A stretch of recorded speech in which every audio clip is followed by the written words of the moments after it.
Education for self-reliance. In the wake of the famous Arusha Declaration of 1967, Mwalimu Nyerere made public a major policy document on education, entitled Education for Self-Reliance. It should be borne in mind that the subtitle of the Arusha Declaration was TANU's Policy of Socialism and Self-Reliance, the emphasis on self-reliance thereafter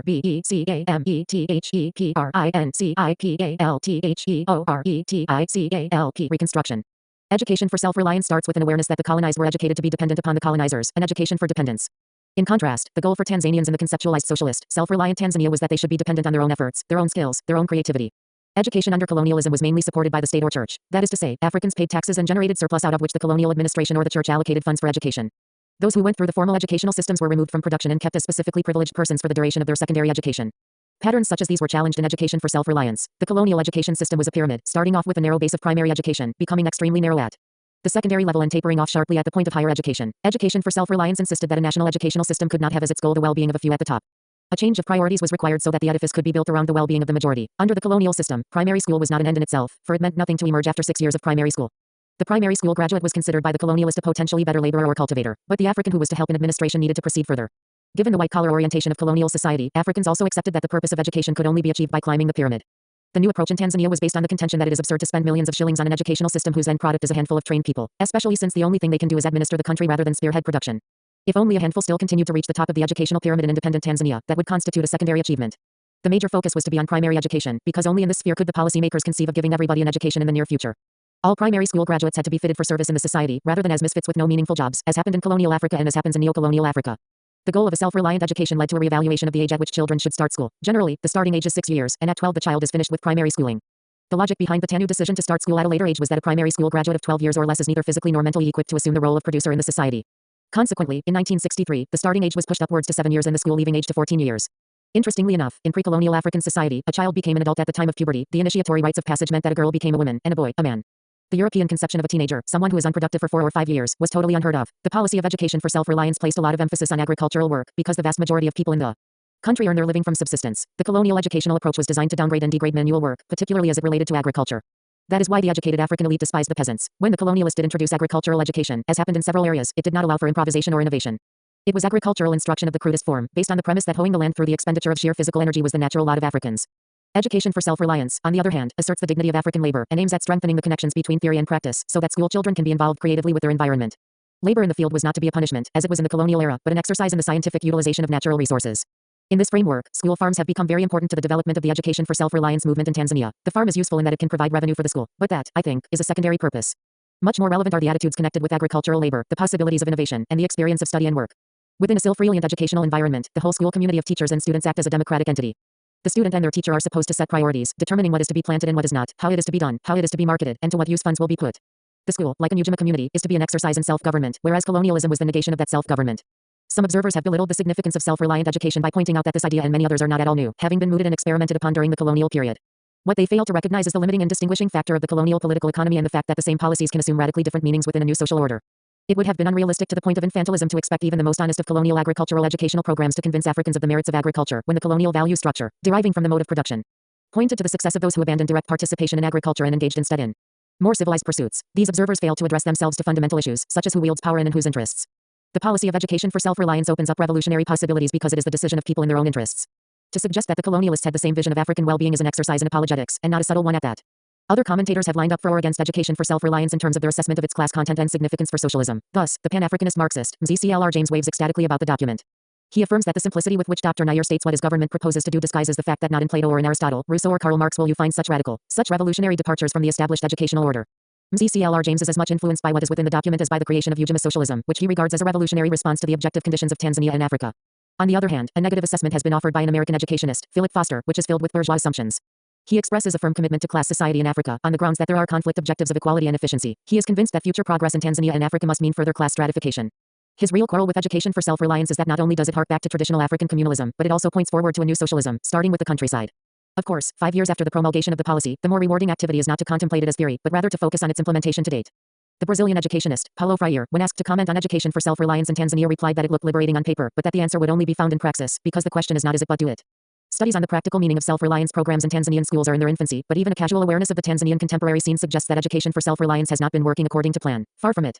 Inevitably, with such a complex manner, people grasp the formal and superficial aspects first. Many school teachers think that education for self-reliance means having a farm. They decide to have a farm, and self-reliance is placed on a timetable just like physics, mathematics, or history. At a given time, the students go out, they work and they come back in, but no serious attempts are made to integrate the different aspects of the curriculum so that it points in a given direction. Teachers may seldom make any attempts to involve students in determining what constitutes self-reliant activity in their respective regions. They still use the authoritarian, bureaucratic approach, although they might boast of self-reliance in their schools. In this connection, their class allegiances and ideological outlook are factors of great importance. Education and liberation. Ultimately, the success of the schoolroom revolution is itself dependent on the development of structures and patterns within the society as a whole. Tanzanian education is trying to create new norms, but at the same time the total society must be moving in a given direction. These two things are mutually supportive. In Tanzania, serious attempts have been made to create new structures and establish new norms in many aspects of the political economy. They all have a bearing on the attempted revolution in education. During the early 1960s, students scoffed when they were told to limit their aspirations for the future and regard themselves as servants of the people. They asked, how can these politicians, driving in their Mercedes-Benzes, accumulating real estate, joining capitalist companies, tell us to be socialist? When university students demonstrated against the national service in 1966, one of the things they said was that if they were to have a 60% cut in their salaries for the time spent in national service, then something should be done about the cabinet ministers, principal secretaries and other top civil servants. Although President Nyerere disciplined them and sent them home for a year, it is significant that the student revolt sparked the Arusha Declaration. Nyerere agreed that the political leadership should discipline itself. He cut his salary by 20%, and other cabinet ministers followed suit. For those who did not initiate the sacrifice voluntarily, a law was passed reducing the salaries of top civil servants. Much of the Arusha Declaration was in fact devoted to outlining a code of behavior for the top echelons of the society, outside of the private business sector. That leadership code was something of a self-denying ordinance, which has since been used as a yardstick to measure observance or non-observance of socialist ethics in the lifestyles of the nation's politico-bureaucratic leadership. The TANU leadership code achieved some correlation with values in the educational system. One cannot have a constant contradiction between practice in the political and educational arenas. Children will follow certain models, and the most important models actualized within the society cannot be flagrantly out of step with those idealized in the classroom. Similarly, as far as agriculture is concerned, a lot of small-scale capitalist ventures were encouraged in Tanzania in the early 1960s, but, in the most recent period, collective Ujima agriculture has been given the greater sanction. It makes sense to have notions of Ujima given structural form in an agricultural community at the same time that they are being extolled in school. Furthermore, when children leave the school where they have been taught the value of communal and collective efforts, they have before them the possibility of joining a Ujima village and thereby becoming a permanent part of the movement for the construction of socialism. As shaped and conditioned by their history and environment, how far this possibility is realized and how effective the Ujima villages are themselves are of course questions which immediately arise and demand an answer. The transformation of the colonial education system in Tanzania and Africa as a whole is part of a much broader front of combat against imperialism and neocolonialism, internally and externally. Although it is a critically important aspect, educational transformation alone will never lead to the total liberation of society. Indeed, it is dialectically impossible for profound change to take place in the old educational system with an antecedent and concomitant transformations of all aspects of the political economy. The prognosis for change in Tanzania and African education processes is therefore the same as the evaluation of the prospects of socialist revolution and total liberation from colonialism and neocolonialism. In the long run, this evaluation must be based on the multifold contradictions of imperialism, which are tearing it apart and which have transformed it into a moribund part of the world order. In the short run, the dynamic of change within Africa is determined mainly by the configuration of emergent class society and by the rate at which the mass of direct producers acquire the consciousness of incapacity to act in their own interests, with the support of intellectuals drawn from all strata. For these reasons, our discussion of education must rest suspended, since an examination of the above short and long-run trends is beyond the modest scope of this analysis. This ebook is licensed to Ryan Deason, @gmail.com on August 2, 2022. Ivy Building Socialism. This ebook is licensed to Ryan Deason, @gmail.com on August 2, 2022. 13. Tanzanian Ujima and Scientific Socialism. This chapter attempts to identify Tanzanian Ujima with scientific socialism in certain ideological essentials. It is an exercise in theory, bearing in mind that historically the theory of socialism preceded the establishment of socialism as a system in any part of the globe. Scientific socialism is an explicit worldview which contemplates every conceivable phenomenon from protein to literature, in terms of a methodology applicable to nature and society. Therefore, the comparison with Tanzanian Ujima is not completely analogous, since the latter is neither explicit nor all-embracing. However, the same kind of reservation could probably be expressed for any ideological variant other than scientific socialism. One must, in most cases, seek ideology and human actions, combined to greater or lesser extent with statements of principle or policy. The Tanzanian political process has produced over the last decade several noteworthy declarations of principle and sufficient actions which give meaning to the said declarations.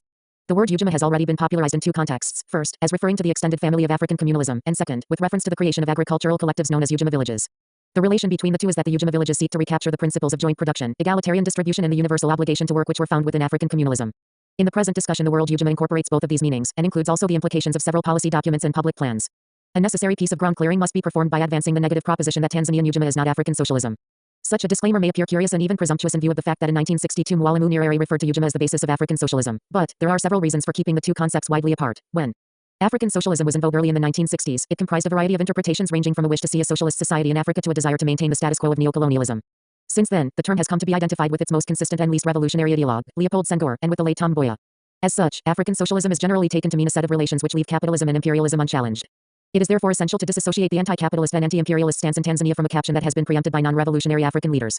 Furthermore, when Ujima was presented as an option shortly after the independence of Tanganyika, it was defined as an abstract set of values without reference to the social forms necessary for their realization.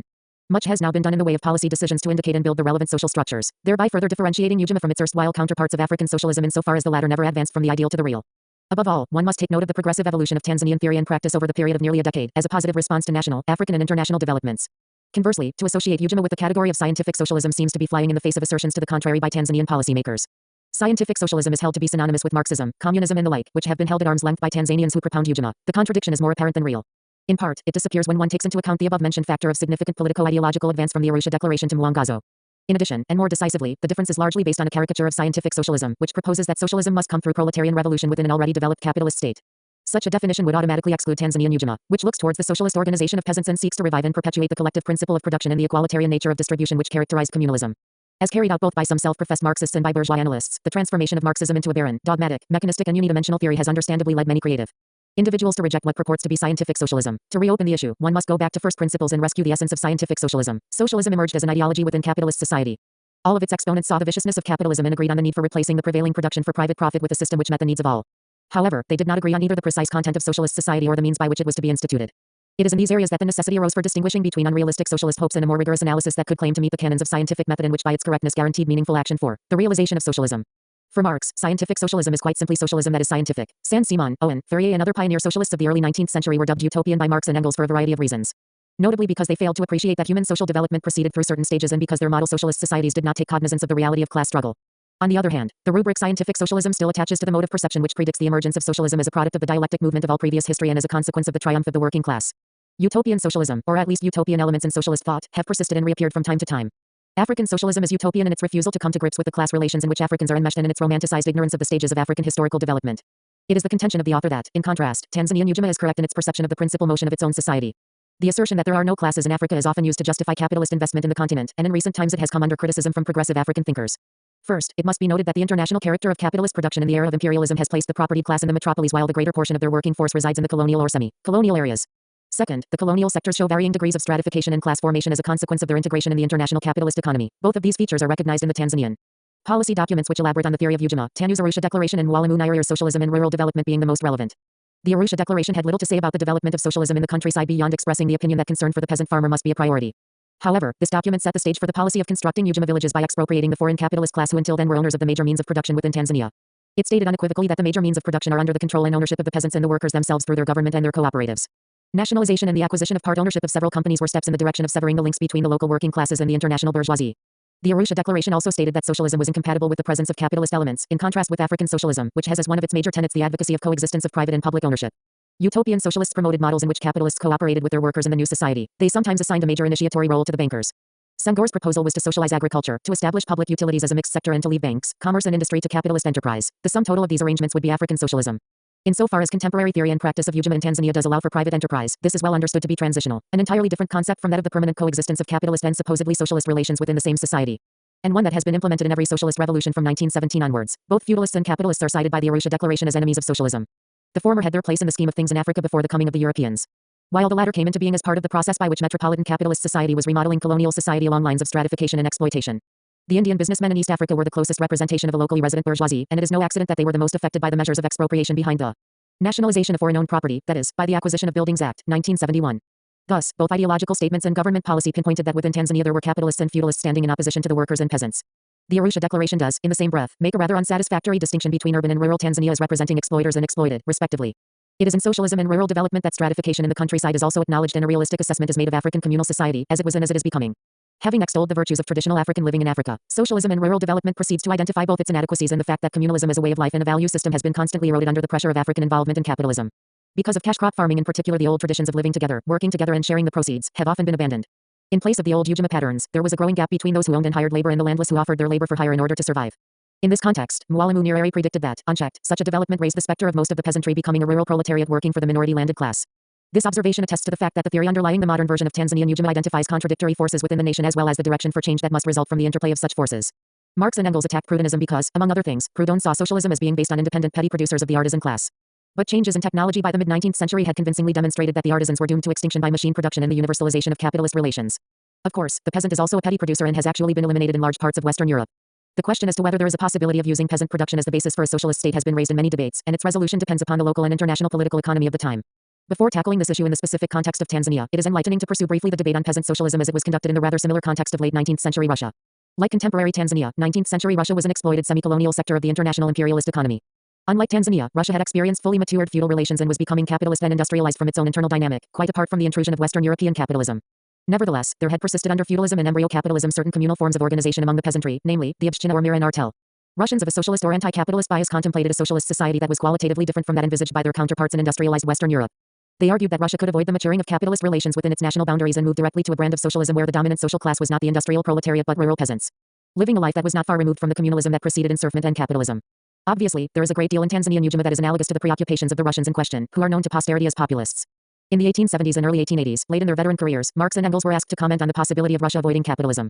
In a letter to K. Kablukova, a populist, Engels viewed favorably the opportunity presented in Russia to be able to appeal to the people's thousand-year-old natural urge to associate, before this urge is wholly extinguished. Marx expressed the opinion that the rural community was the mainspring of Russia's social regeneration, but that in order that it might function as such, one would first have to eliminate the deleterious influences which then assailed it from every quarter. The vital condition for the successful building of socialism in Russia on the old communal base was speed to forestall further inroads on surviving collectiveness. In addition, it was essential that revolution in Russia be preceded by or immediately followed by the outbreak of a workers' revolution in an industrialized part of Europe.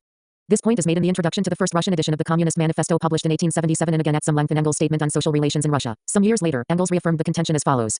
I would say that no more in Russia than anywhere else would it have been possible to develop a higher social form out of primitive agrarian communism unless that higher form was already in existence in another country, so as to serve as a model.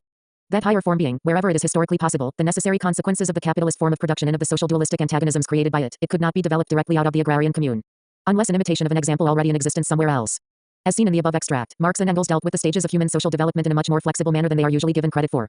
They are, of course, insisting that the movement from communalism to feudalism to capitalism to socialism is a movement from lower to higher forms, with implications for the volume and efficiency of production and the satisfying of human needs.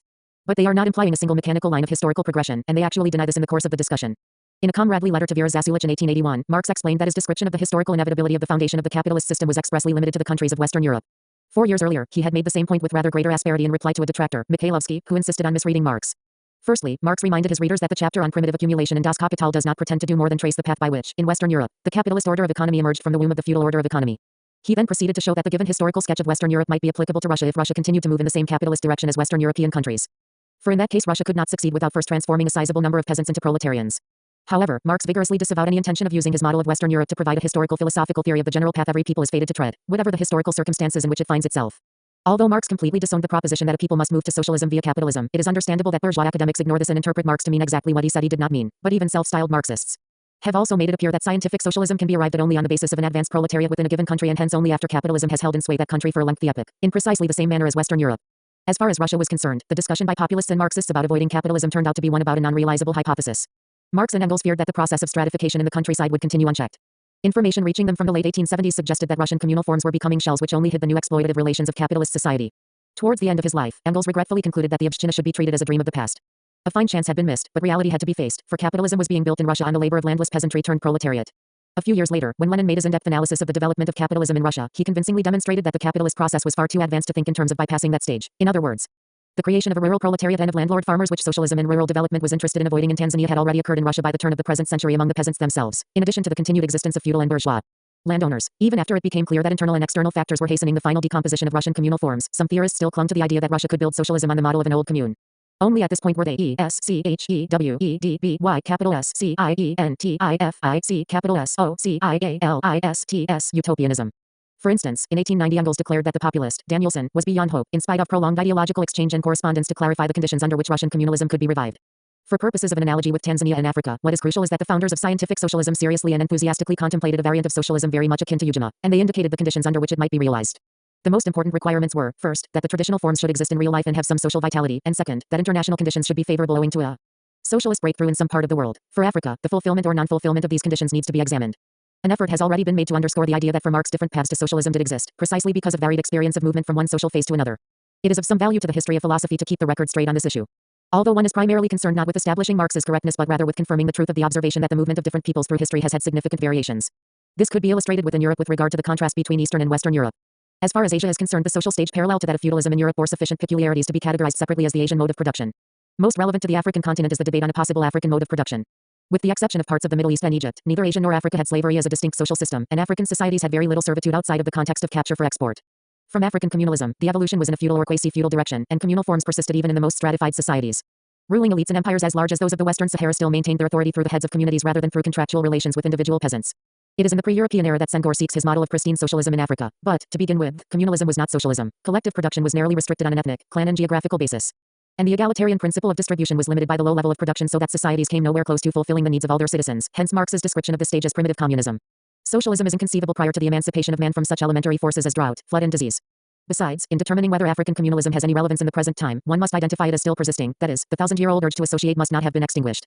In many parts of Africa, communal forms lost their primacy centuries ago with the emergence of feudal and quasi-feudal forms of exploiting labor, including household servitude. Large parts of Africa were integrated within the capitalist economy since the 15th century because of the European quest for slave labor. Finally, there was the period of colonial rule which introduced capitalist exploitation of labor in every part of the continent. It certainly is not enough for Senghor to sound the warning of possible class formation in the present period, when it is obvious that Senegal has already passed through a lengthy and intense historical experience incompatible with the maintenance of communal forms or the practice of egalitarianism. Admittedly, in Ujima, the basis of African socialism, Mwalimu Nyerere sounded a note rather similar to that of the standard version of African socialism, when he asserted that we, in Africa, have no more need of being converted to socialism than we have to being taught democracy. However, taking the continent as a whole, Tanzania is exceptional in that even at the end of the colonial period the communal forms were still recognizable. This is a consequence of its people having been relatively little involved in the capitalist money economy of mining, settler plantations and cash crop production. The low degree of internal stratification at the time of constitutional independence was reflected in national cohesion and the solidarity of a single mass party. Between 1961 and 1967 there was increasing differentiation, so that socialism and rural development dealt with the core of the problem by determining that socialism could only be built in Tanzania by halting stratification and the creation of a rural proletariat. This was the first of the conditions that Marx and Engels laid down when discussing how socialism might have been built on the basis of the Russian commune. The possibility of regenerating traditional communalism also depends upon factors outside of the national political economy. This model for Ujima is as much in the present as in the past. If certain socialist values can be recovered from communalism, then equally there is the possibility of importing values and concrete attributes of socialism in any part of the globe. When Mwalimu Nyerere referred to the weakness of traditional African communalism, he mentioned technological inadequacy. This factor should be given greater emphasis because it was technological inadequacy that meant scarcity and led to stratification and the internal evolution of classes in parts of Africa before contact with Europe. It was also technological weakness that led to loss of independence when Africa was confronted by European societies. Movement to a higher stage means massive strengthening of productive and defense capacity. But, with true political independence, any African society can resume its interrupted socio-economic and technological development at a higher level by utilizing the fund of scientific knowledge now available to mankind. Some of this knowledge is already in the hands of the first socialist states, and even if it is still the property of capitalists, it can be expropriated. In effect, the skipping of stages involved in the jump from communalism to socialism is only possible in a given society because elsewhere the intervening stages have existed or are still existing, and because, as Engels postulated, modern industrial socialism has broken the stranglehold which capitalism previously maintained on the world at large. The first condition opens up the technological possibility of building socialism, while the second provides a model and profoundly influences the international political situation.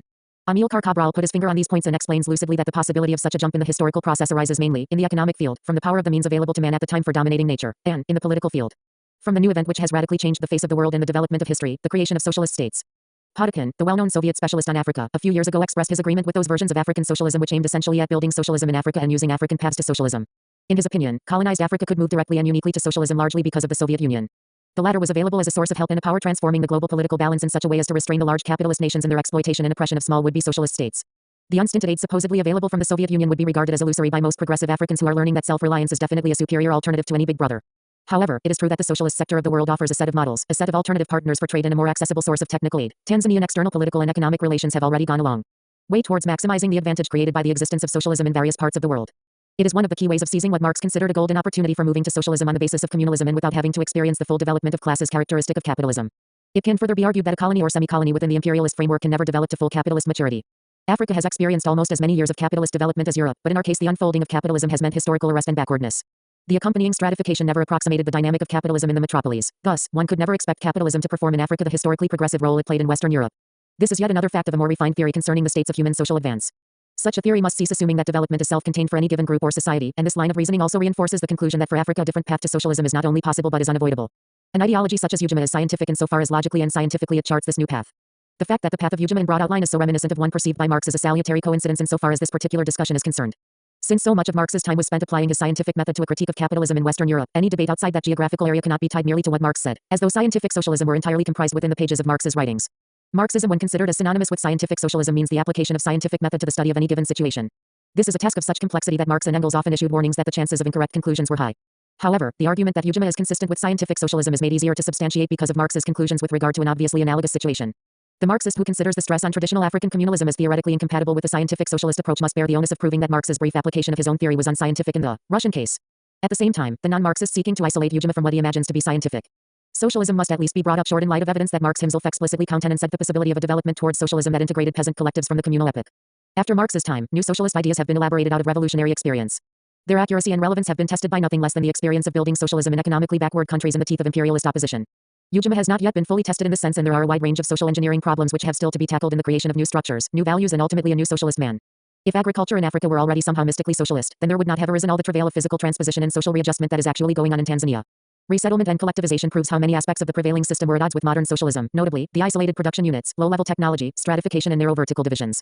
African socialists formulated socialist agriculture as an existing reality rather than a goal to be achieved by rescuing communal elements, so it follows that they had no socialist program. Under Senghor, nothing has been done to relieve the exploitation of peasants producing cash crops and to remove rural exploitation. While in Kenya the only practical change in the agricultural sector as envisaged by Tom Mboya was the introduction of advanced agricultural machinery for the individual capitalist farmer. Even the more progressive African political and ideological leadership long neglected the countryside and opted for a one-sided industrialization strategy. Tanzanian Ujima is a unique contribution to the African socialist revolution and to socialist theory as a whole because of its solid connections with the observable data in the Tanzanian countryside. This is the characteristic which causes Leninism or Maoism to be considered as having enriched the scientific socialism of which Marx and Engels were the founders. Undoubtedly, a much greater gap emerges when one compares implementation of Tanzanian Ujima with the implementation of scientific socialism in the particular countries where this has been attempted. Here is where the disavowal of scientific socialism makes a real difference because it encourages an attitude of mind that masks contradictions and even throws overboard theory as such. Behind the guise of being practical, it can be argued that measures taken to implement socialism in Tanzania run the risk of being defeated for lack of a rigorous theory that comprehends the antagonistic and non-antagonistic contradictions of the world scene. The issue of nationalization is a case in point. However, this does not mean that Ujima and scientific socialism are on two divergent paths. One should distinguish between an awareness of the fundamental movement of society and history, on the one hand, and adjustments to that movement in terms of struggle and construction, on the other hand. The latter is always very problematic, but the first is more fundamental, requiring an understanding of which classes are on the ascendant and which social systems are moribund. Tanzanian Ujima can claim to be correctly focused in this regard. This being so, there is no insuperable barrier to the development of scientific strategies and tactics. The above argument may be considered further in relation to the rural sector. It cannot be said that the construction of Ujima villages has followed a scientific line of identifying points of weakness and strength as advocated by Engels and Lenin and as practiced by Mao Zedong and Kim Il-sung. But the theory and policy of Ujima has logically determined that the key role in socialist construction has to be played by the Tanzanian peasants. This is in accord with the present stage of the development of productive forces within Tanzania and with the present international conjuncture, and such an insight gives Ujima its chances of success and ample scope for evolution, which it would have lacked if the theory had backed the wrong class or the disintegrating capitalist social system. The actual building of Ujima villages is a task requiring definite expertise. From a sociological viewpoint, practical implementation must take into account both the varying socio-economic formations found in Tanzania as well as the phenomenon of stratification. Any sociologist might deal with some of the problems of collectivization, but ultimately it is only a scientific socialist approach that can guarantee success. By way of illustration, one could turn to Vietnam, where bourgeois social scientists lent their skills to the US government in the creation of strategic hamlets. Their technical expertise ran counter to the movement of the society, and the hamlets were dashed aside by the conscious and organized peasants of Vietnam. At the same time, collectivized agriculture in the liberated parts of the country has been moving forward steadily. One searching test of the scientific nature of any version of socialism is its reflection of the interests of the most exploited and oppressed classes. Marx regarded utopians as having advanced towards a more defensible position to the extent that individuals like Owen and Fourier grasped the fact that socialism was the ideology of the working class and that it must therefore uncompromisingly serve this class. Significantly too, the later social democratic deviation FROMSCIENTIFICANDREVOLUTIONARY bourgeoisification of intellectuals and worker leaders in the epoch of imperialism. By way of rounding out a working understanding of scientific socialism, it should be made clear that socialist theory must voice the interests of the most exploited of the producers, this being perfectly possible alongside the phenomenon of class desertion by individuals from propertied or privileged strata, and alongside the assumption of leadership roles by these individuals. In Africa, it is from within the ranks of an educated elite that leadership is drawn for movements claiming to be socialist. But there is a vast difference in the fundamental class loyalties of those espousing African socialism as compared to Tanzanian advocates of Ujima. A difference between a parroted mischievous use of the term socialism and the de facto elaboration of the theory to which a Marxist could readily subscribe in terms of its potential for realizing a socialist society along scientific lines. Fanon called for the self-liquidation of the African petty bourgeoisie and their regeneration as a revolutionary intelligentsia, but of course this is far from being the case within the continent as a whole. African socialism is the inflection which the African petty bourgeoisie have given to bourgeois ideology in an attempt to camouflage from the masses the deepening capitalist exploitation of the neo-colonial era. In sharp contrast, Tanzanian Ujima has begun to make the decisive break with capitalism. The evidence lies in the Arusha Declaration, in the Mwangazo, in the Tanzam Railway, in the nationalization of certain buildings and in virtually every act of Tanzanian foreign policy. Tanzania Ujima, limited as it is an actual achievement, can substantiate the claim to be the ideology of the majority of Tanzanian producers in the countryside and the towns. In the final analysis, simple honesty is a vital ingredient in scientific socialism, honesty in the cause of man, the workers, and dedication to his emancipation. Subjective as this may initially appear, it is very much part of the scientifically determinable process of social change, because consciousness is a principal factor in this process. This is precisely why Marxist theory is not mechanistic. Wherever it makes a projection into the future, the calculation includes human will and consciousness as a variable, because knowledge, self-awareness, and organized activity by the exploited are all tied together. Tanzanian Ujima has broken with the crude manipulative dishonesty of African socialism. For instance, Tanzanian political leadership does ask for the traditional communal virtue of hard work, but not in a context where local exploitation and class formation is allowed to proceed unchecked and is indeed promoted by the very theorists of socialism. Therefore, Ujima can appeal to and deepen the consciousness of peasants and workers, which imparts greater momentum to the people's struggle to build socialism. From the viewpoint of social theory, it is not satisfactory that writings propounding Ujima never indicate awareness of the universality of communal forms. Examples broadly similar to African communal organization can be drawn not only from Russia before ensirfment, but from every part of Europe and Australasia at one time or another. One of the first tasks of the scientist is to place things in the same category. Reluctance to do so in this case is probably due to the hankering after uniqueness among progressive Africans, something which occasionally leads into blind alleys, but which on the whole is essential for the liberation of the colonized. The insistence on an African identity is a worthwhile corrective not only to bourgeois cultural imperialism but also to dogmatic expositions by Searle-styled Marxists or scientific socialists. Identification with the particularity of experience in Africa is as essential as appreciating the universality of scientific method. When the doctrine of Ujima postulates an African path to socialism, it affirms the validity of scientific socialism. In spite of the lack of any declaration to this effect by Tanzanian leadership and in spite of deliberate efforts to distort both Ujima and scientific socialism so as to present them as fundamentally contradictory, serious political considerations make it necessary to undertake this kind of abstract inquiry from the viewpoint of one committed to the African Revolution. When the task of evaluating African social thought and practice is left to bourgeois theoreticians, they find it convenient to place all ideological strands into one amorphous, mystifying whole, which includes utterances by Tubman as well as Nkrumah, by Mboya as well as Sekou Touré, by Senghor as well as Nyerere. Indeed, some go so far as to assert that in substance Nyerere and the Senegalese are closer than he is to Sekou Touré or Nkrumah. At the same time, progressive European friends often display a penchant for armchair Marxist perfection, so that for them Nyerere and Senghor are indeed in the same bag, because the former has not come forward to declare for Marxism. The superficial and confused nature of such a conclusion is a consequence of the authors not being involved in making revolution, for whoever is involved in the actuality of revolutionary transformation will not fail to perceive the differences between form and substance. The substance of Ujima is its stand against capitalism, against imperialism, against racism and against exploitation of all kinds. And its stand for the emancipation of the working population of Africa and for the remodeling of the society along lines of socialist equality and socialist democracy. Curiously enough, progressive Europeans are the ones who display the hegemonic tendencies characteristic of the imperialist metropoles, insofar as they have no time for insights that seem in any way to depart from models originating in Western Europe.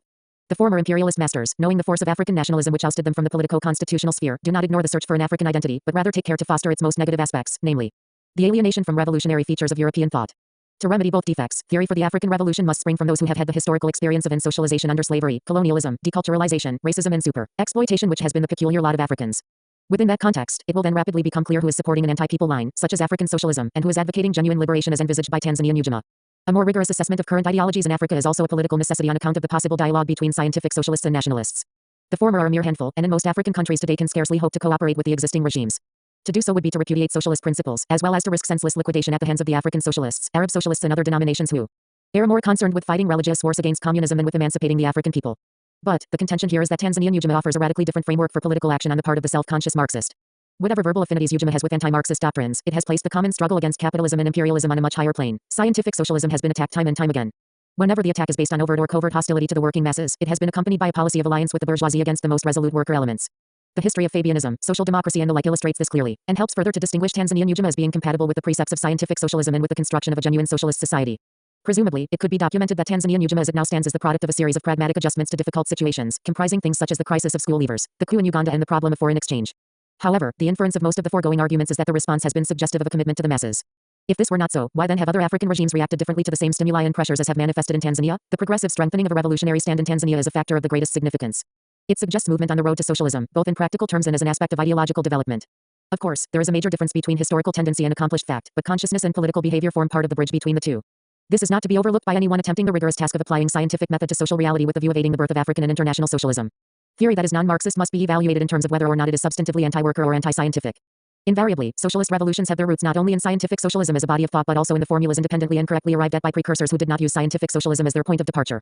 African nationalists are certainly involved in the African Revolution in the two types of front represented in Mozambique and Tanzania respectively, namely, the fighting front and that of peaceful transformation. Leaders of these two related struggles will at some point have to come to terms with a consistent theory for appreciating their situation and taking action. Russia, China, Vietnam, Korea, Cuba, that is, every successful socialist revolution has borne out the truth of Engels' observation that scientific socialism is the fundamental condition of all reasoned and consistent revolutionary tactics. The mobilization of the producers, the defense of revolutionary gains and the advance of the struggle against modern monopoly capitalism are not tasks that can be accomplished by good intentions alone. Masses of people have to enter into an epistemology and a methodology different from those to which they have been accustomed. In China, they call it Mao Zedong thought, a blend of specific insights and pre-existing theory. There is nothing inherently improbable in Tanzanian Ujima continuing to advance to reach that position. But, in the light of the claim that certain intellectuals have become so enamored of Tanzania as to relinquish their critical function, let it be clear that this is no paean of praise. It is an assessment of a possibility that can be realized only through an ideological and political struggle to transcend the alienation from that part of the heritage of man which is called scientific socialism. This ebook is licensed to Ryan Deason, @gmail.com on August 2, 2022. 14. Class contradictions in Tanzania. Samir Amin, who is today one of the leading Marxist theoreticians on the African continent, wrote an article in 1964 entitled Class Struggle in Africa, and it was anonymous. This was very significant, demonstrating that at that time it was not even safe for someone to write an article on class struggle in Africa. Those were the days when Leopold Senghor and others were parading their theses which gathered or attracted worldwide attention, theses to the effect that there were no classes in Africa. Today, 11 years later, changes have taken place both on the level of popular perception as well as in the academic sphere concerning the question of class and its relevance to an understanding of the analysis of Africa at the present and in the recent past, and indeed, using the broader scientific framework, in the more distant past. Even at the very outset when the debate was raised in the early 60s, it was not true that there were no classes in African society. What was probably true is that the main manifestations of class contradiction within Africa then was still in the form of the extension of the class contradictions of the dominant capitalist metropolitan society. So that for all practical purposes, it was the capitalist class of Europe or Euramerica which was the exploiting class of the African continent, and any intermediaries between them were relatively unimportant and did not manifest real political presence. Consequently, when Marxists attempted to look at the interval evolution of class problems, they were seen to be or held to be not just alien but irrelevant concepts into the discussions of African society.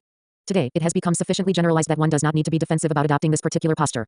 For Tanzania, it is striking because here is probably one of the territories where class formation is least developed on the African continent, and yet it would excite no controversy at first sight to raise the questions of class contradictions in Tanzania. This indicates how well entrenched the position has become on the African continent today. The concept of class.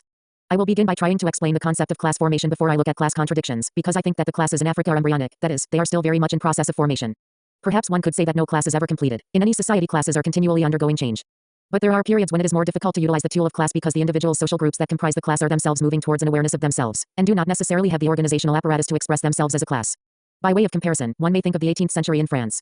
In writing about that period, Marx had to make the point that the bourgeoisie was not in existence at the time of the French Revolution, however much it may be called the bourgeois revolution. Elements which went into the making of the bourgeoisie were certainly present in 18th century France, and over the period of the late 18th and early 19th centuries that class matured into the form which it came to take in the middle of the 19th century. The same applies to Africa, but here one must be careful, one must be able to understand that strands and strata are coming together to produce what could definitely be called classes. The process of class formation. While this process clearly began in the colonial period, for Tanzania my argument will be that class formation post-1960 has been as important, if not more important, than class formation before 1960, or before 1961, if you want to take the exact date of independence. It is a very recent phenomenon, and it has been accelerated by the process of national independence. The low profile of classes in Tanzania before independence accounts, to my mind, for a number of the unique features of political and social development in that country. One of these features is political unity. Political unity can only be explained in part at any rate as a function of the non-emergence of strong sectors of the petty bourgeoisie in pre-independence colonial Tanzania, by looking at the historical experience of a number of other places, for instance Ghana, the earliest and still in many ways the best studied of the African states moving towards nationhood. We find that there had been a considerable proliferation of embryonic petty bourgeois elements of different types. Some had their matrix in the old traditional society, they had been chiefs, or sons of chiefs, or they had been incorporated into the structure of the British so-called native authority rule, they had developed a base in the land and of course, in primary cash crop production of cocoa. They had professional classes that date back to the late 19th century in West Africa, they had a certain number of indigenous traders including the very important market women, and so on, they had fractions of a petty bourgeoisie in Ghana. I think that the development of these factions was such that the British were able to manipulate elements and create intra-class contradictions long before the bourgeoisie, the petty bourgeoisie, had really matured. Already at this very embryonic stage, it was struggling within itself, and again that is not historically new. Sectors of classes, mercantile as opposed to industrial sectors, or of the capitalist class have always had their internal contradictions. And those contradictions became politically important because of the deliberate policies of colonial powers. Britain, in this case, tried to withdraw from Ghana, as from Nigeria, as from the Sudan and Uganda, in such a way that the state machinery was left in the hands of different elements of the petty bourgeoisie. In Tanzania, because the class, or perhaps we should say it was still a stratum, or several strata at that time, was not well developed, the attempt to play one section off against another was not very successful. Attempts to get what we may call conservative African nationalists to organize a political party to oppose TANU had far less success than similar attempts in Ghana to oppose the CPP. The first consequence of this low profile was the move towards national unity, and even after independence, again taking as a point of reference what has occurred in a number of other territories, notably Kenya, Nigeria, Uganda, we find that the petty bourgeoisie politicizes ethnic differences in its search for state hegemony. Ethnic differences exist and, of course, they exist on the African continent. They are not necessarily political differences, however. They don't necessarily cause people to kill each other. They become so-called tribalism when they are politicized in a particular framework, and in post-independence Africa they have been politicized largely by sections of the so-called African elite. In Tanzania again we see that this is rather unique. Occasionally one hears in internal discussions in Tanzania some reference to so-called ethnic or tribal loyalties, but it has never reared its head within the state as a determinant of the direction of political change.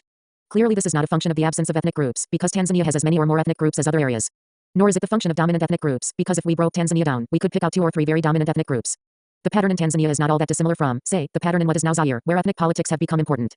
So the lack of politicization is mainly not due to ethnic differences but due to the rather weak development of the petty bourgeoisie as a class. They didn't have the chance to get involved in jockeying among each other, utilizing their own ethnic bases for that purpose. A third point, and perhaps the most important point concerning the process of class formation in Tanzania, is that the weakness of the petty bourgeoisie allowed the specific development which we see in Tanzania, which is the development towards what is called Ujamaa, or Tanzanian socialism.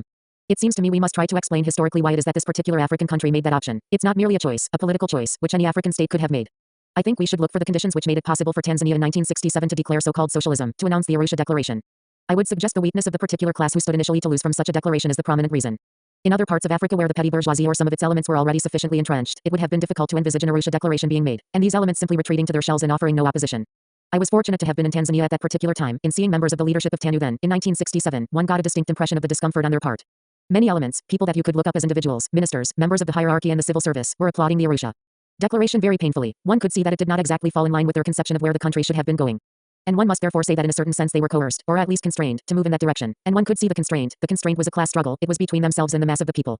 The mass of the people, workers and peasantry, came out in such tremendous force behind the document that I don't think that the small, fragile petty bourgeoisie could ever have had the confidence, or that anyone in that class could get up and say, we stand opposed to this option. It would almost have been equivalent to committing suicide. They had no power base to confront the mass of the population at that time.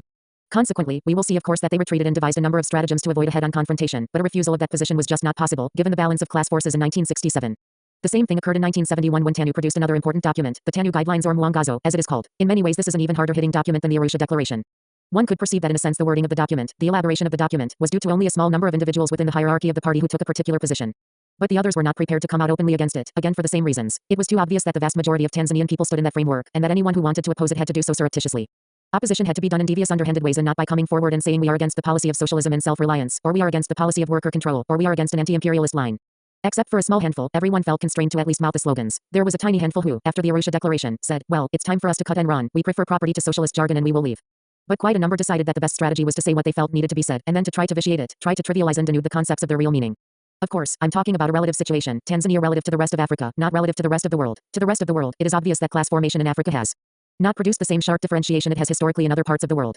But relative even to the rest of Africa, in a significant number of African territories there has arisen a small landed class, a landed petty bourgeoisie, a kulak class to use the familiar Russian term. In Tanzania, analysts who have been looking around the countryside have also discerned what they call an emergent Kulak class, but I think very often they are straining at the evidence. One Kulak doesn't make a Kulak class. What one could discern in Tanzania is that when you take the size of the country and the development of cash crop farming in certain isolated pockets of the country, you could go into a given community and you could find one or two Kulaks. But it cannot be said that they began to operate in a way comparable to Ghana, or the Ivory Coast, or Western Nigeria or Senegal. This was because quantitatively and qualitatively it was a different phenomenon. There was no real Kulak class in Tanzania, no landed class comparable to either Uganda or Kenya in the East African countries. Of course, there were no industrialists. Very few African countries had industrialists. But there were in a number of African countries a few African capitalists, timber traders or people having timber concessions, merchants of course, other than industrialists, the merchant class in West Africa or Central Africa, for example. But in Tanzania, as in the rest of East Africa, the presence of the Asians as the comprador class, as the merchant bourgeoisie, has meant that very few Africans entered that pattern of trade, or acquired wealth through trade. And there were even very few professionals, less than in West Africa, and certainly less than in Uganda, Kenya and Tanzania. Kenya had less for different reasons, partly because of the white settler economy which had allowed very few African professionals. What we find, therefore, is that the petty bourgeoisie in Tanzania was small. And not only was it small, but it also had a second important characteristic. It was limited to certain sectors of production or sectors of social activity, particularly the civil service, and as an extension of that, the other coercive apparatus, the police and the army. This is where African petty bourgeoisie found itself. I think this is as important to understanding the subsequent evolution as is the fact that it was a small petty bourgeoisie. It was small but its character was also circumscribed and limited to particular sectors. It was not mercantile. It was not involved professionally to any great degree. It did not have land. It was concentrated in effect in the area of the state, either the civil service or the police army apparatus. I believe that this established a certain determination, a certain predilection, for state or status solutions to their particular problems, a predilection that was not present in either Uganda or in Kenya. To use the East African neighboring territories as a way of comparing and contrasting the Tanzanian development. In Kenya there is still a definite commitment to the landed bourgeoisie or the landed petty bourgeoisie, and the same applies to Uganda. In Tanzania, the emergent elites never had any real commitment to the land in the form of private ownership. Therefore, in a real sense, it wasn't too surprising that they began to pursue policies which immediately returned the land or confirmed that the ownership of the land should be in the hands of the population. Had there already been a substantial development of anything approaching latifundia, then it would not have been an option that could so simply have been put into effect, but because of the lack of development of a private landed class. It seems to me there was no barrier towards a development in this direction. The structure of the working class. Let us take a brief look at the working class before returning to the petty bourgeoisie, who are really going to be the focus of the analysis. In Tanzania the working class was small. It was a transient working class with a high proportion of migrant labor, although there has been a fair degree of stabilization of migrant labor in the post-war years. But the working class remained essentially rural, the larger proportion being on the sites of plantations, largely unskilled either in the same rural occupation or in other spheres such as the docks where they remained unorganized. The Tanzanian working class never achieved a significant measure of independent organization, and it is independent organization which ultimately makes a class. The workers of Tanzania engaged briefly in the struggle for their own organization in the late 1950s and early 1960s in the period between colonialism and independence. The trade unions that had evolved by 1961-62 were still continuing the same trajectory as they had in the anti-colonial struggle, that is, a trajectory designed to ensure that workers were represented and that workers built an independent organ of expression. But by 1964 this was completely halted by an attempted army mutiny in which some of the trade union leaders were involved. The government acted to virtually put an end to independent trade union organization, independent meaning independent of the state, independent of the leading party. This was in contrast to Kenya for instance, where there is a lesser degree of trade union independence in any real organizational sense. Consequently, the working class has also been competing for power through the dominant party, TANU, and through the state. If the workers had retained an independent trade union organization, it is conceivable that we would have seen them as the instrument of their own struggle, but that organization post-1964 was incorporated into the governmental party machinery. Consequently, to whatever extent there is worker power in Tanzania, it is expressed through the party, TANU, or through the state which is, in some sense, the instrument of the ruling party. And, therefore, we have both the petty bourgeoisie and the workers concentrating their energies on the same social organization. On the same mechanism, the political party and the state becomes the arena in which the contradictions between the workers and the petty bourgeoisie still resolve themselves. That is what I would like to look at. How does the state serve? In whose hands does it rest? What derives from state policy? The workers, the petty bourgeoisie and the state. The Arusha Declaration is a starting point of modern Tanzania development. This was a response to internal crisis, a response to the stagnation of the neocolonial economy in Tanzania, and it really marked the failure of the hopes of the petty bourgeoisie that international capital would have entered their situation to strengthen the class in a particular kind of way. The petty bourgeoisie had assumed that after independence, if they took the attitude of welcoming foreign capital and welcoming foreign aid, international foreign capital would be forthcoming. This was really the assumption. They imagined that there was some process of growth within the neocolonial picture, within the post-colonial imperialist framework, which would allow them to develop as a class. But this was not in fact forthcoming. Any study of the period for Tanzania and for a number of other African countries shows very clearly the unfulfilled hopes of foreign investment and aid. Unfulfilled in many senses, particularly because it just did not come. Even when it came, it did not necessarily come when and where the government expected it to come. And when it was available with a number of other complications, political and economic, which the government of Tanzania found hard to accept. Therefore, by the mid-1960s, the Tanzanian economy was definitely stagnant in the face of declining world prices for major products. The option, it seems to me, was taken by the petty bourgeoisie under pressure from the working masses in the sense that the stagnation and decline of real standards were bound to raise their own current from the working people. That pressure had to be responded to, and the response came in the form of the Arusha Declaration. This declaration was positive in the sense that it went along with popular aspirations and popular hopes that the producers would be able to control the product of their own labor and to control the shaping of the society to cut down the alienations which stem from the primary alienation of the product of a man's labor. It was positive, but at the same time the petty bourgeoisie were able to work out the strategy in which they would use this new intervention as a means of entrenching their control over the state. Whatever the objective of the exercise of transformation, one thing was certain, the petty bourgeoisie intended to maintain their hegemony over the state apparatus. Indeed, after 1967 they used the new policies as a means of reproducing themselves as a class. In a way this was almost axiomatic, since they were essentially a bureaucratic formation. The moment that they nationalized and began to engage in some forms of control over economic production, the bourgeoisie expanded itself, or extended itself into those sectors of economic operations. They built huge complexes like the National Development Corporation and the State Trading Corporation, which became known in Tanzania as, in effect, extensions of the state, extensions of the old civil service. The people who benefited most from this were the young petty bourgeoisie. In Kenya there was a different line because the Kenyans always had one advantage from their class perspective. Kenya was and still is a sub-imperialist center in East Africa. It is the point of entry for foreign capital into the whole of the East African community, not just into Kenya alone. Consequently, the opportunities for pickings, if you like, were always higher in Kenya. The presence of the multinational corporations, partially determined by the presence of settlers in the colonial period, meant that Kenyans could actually think in terms of becoming directors of various multinational corporations. For Tanzanians, it was not feasible on ideological grounds. Besides, there were very practical reasons why the petty bourgeoisie could not hope for very much in this direction. Tanzania was not that type of economy. The rate of expansion of multinational capital in Tanzania before 1967 was relatively small. Consequently, it was through the state intervention that they could increase the possibilities of holding jobs equivalent to directorship. They wouldn't be directors of a foreign company, they would be directors of branches of the NDC or SDC, or they would be managers of particular plants. In effect, they were extending themselves as a class. At the same time, the African petty bourgeoisie in Tanzania, as in the rest of East Africa, had an old opponent, the Asian commercial comprador element. This group had been foisted on the African people in many respects. They had been deliberately promoted by the British government as a layer between foreign capital and Africans. They were allowed access to credit. Most of them based their operations on the 90-day credit system. They were in effect sponsored by the banks and the large import-export houses, the same banks which refused to give credit to Africans. The British government and the colonial states had sanctioned this by issuing credit restriction ordinances which made it impossible for Africans to advance as middlemen. So, the experience of the so-called Asians, that is those from the Indian subcontinent, was linked with British policies in East Africa. As so often happens, the comprador or the middleman often attracts the ire of different indigenous classes much more so than the metropolitan ruling class. In Tanzania and in Uganda there were what were called Asian riots or anti-Asian riots in the 1920s, 30s and 40s. For some people they may be classified as racial riots, but they were not racial riots, they were manifestations of class struggle.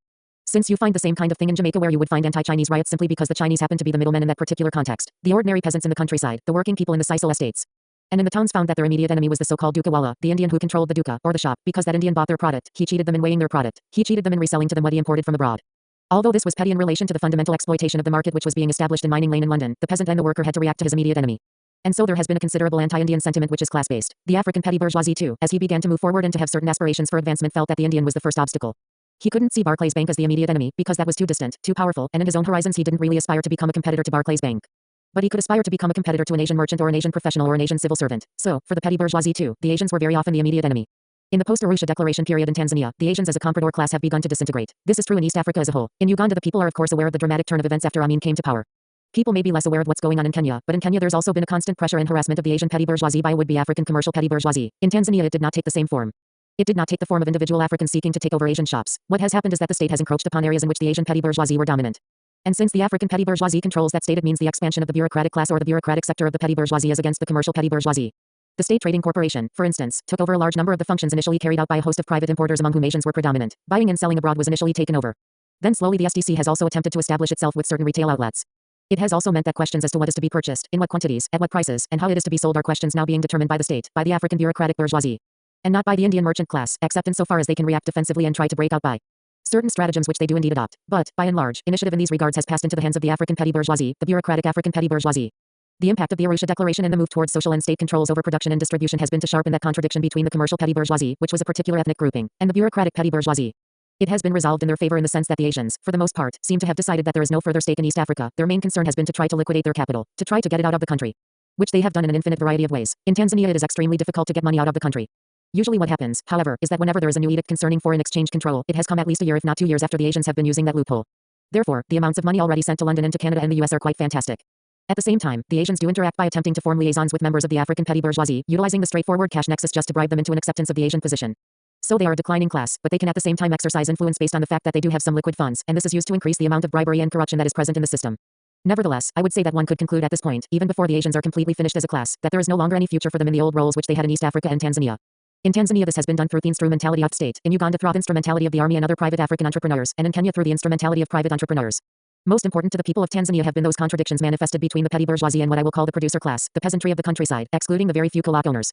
There is also a contradiction between the petty bourgeoisie and the workers of the towns and the countryside. This contradiction, which is a much sharper contradiction, a much more antagonistic contradiction than the earlier one between the commercial element and the bureau element, manifests itself at all levels in a variety of ways. Ideology and class contradictions. In the education sphere, for instance, and having taught in the country, I hope I am sensitive to what went on in that area. I would say that the class struggle was reflected in ideological terms and conducted in very sharp ideological terms in Tanzania.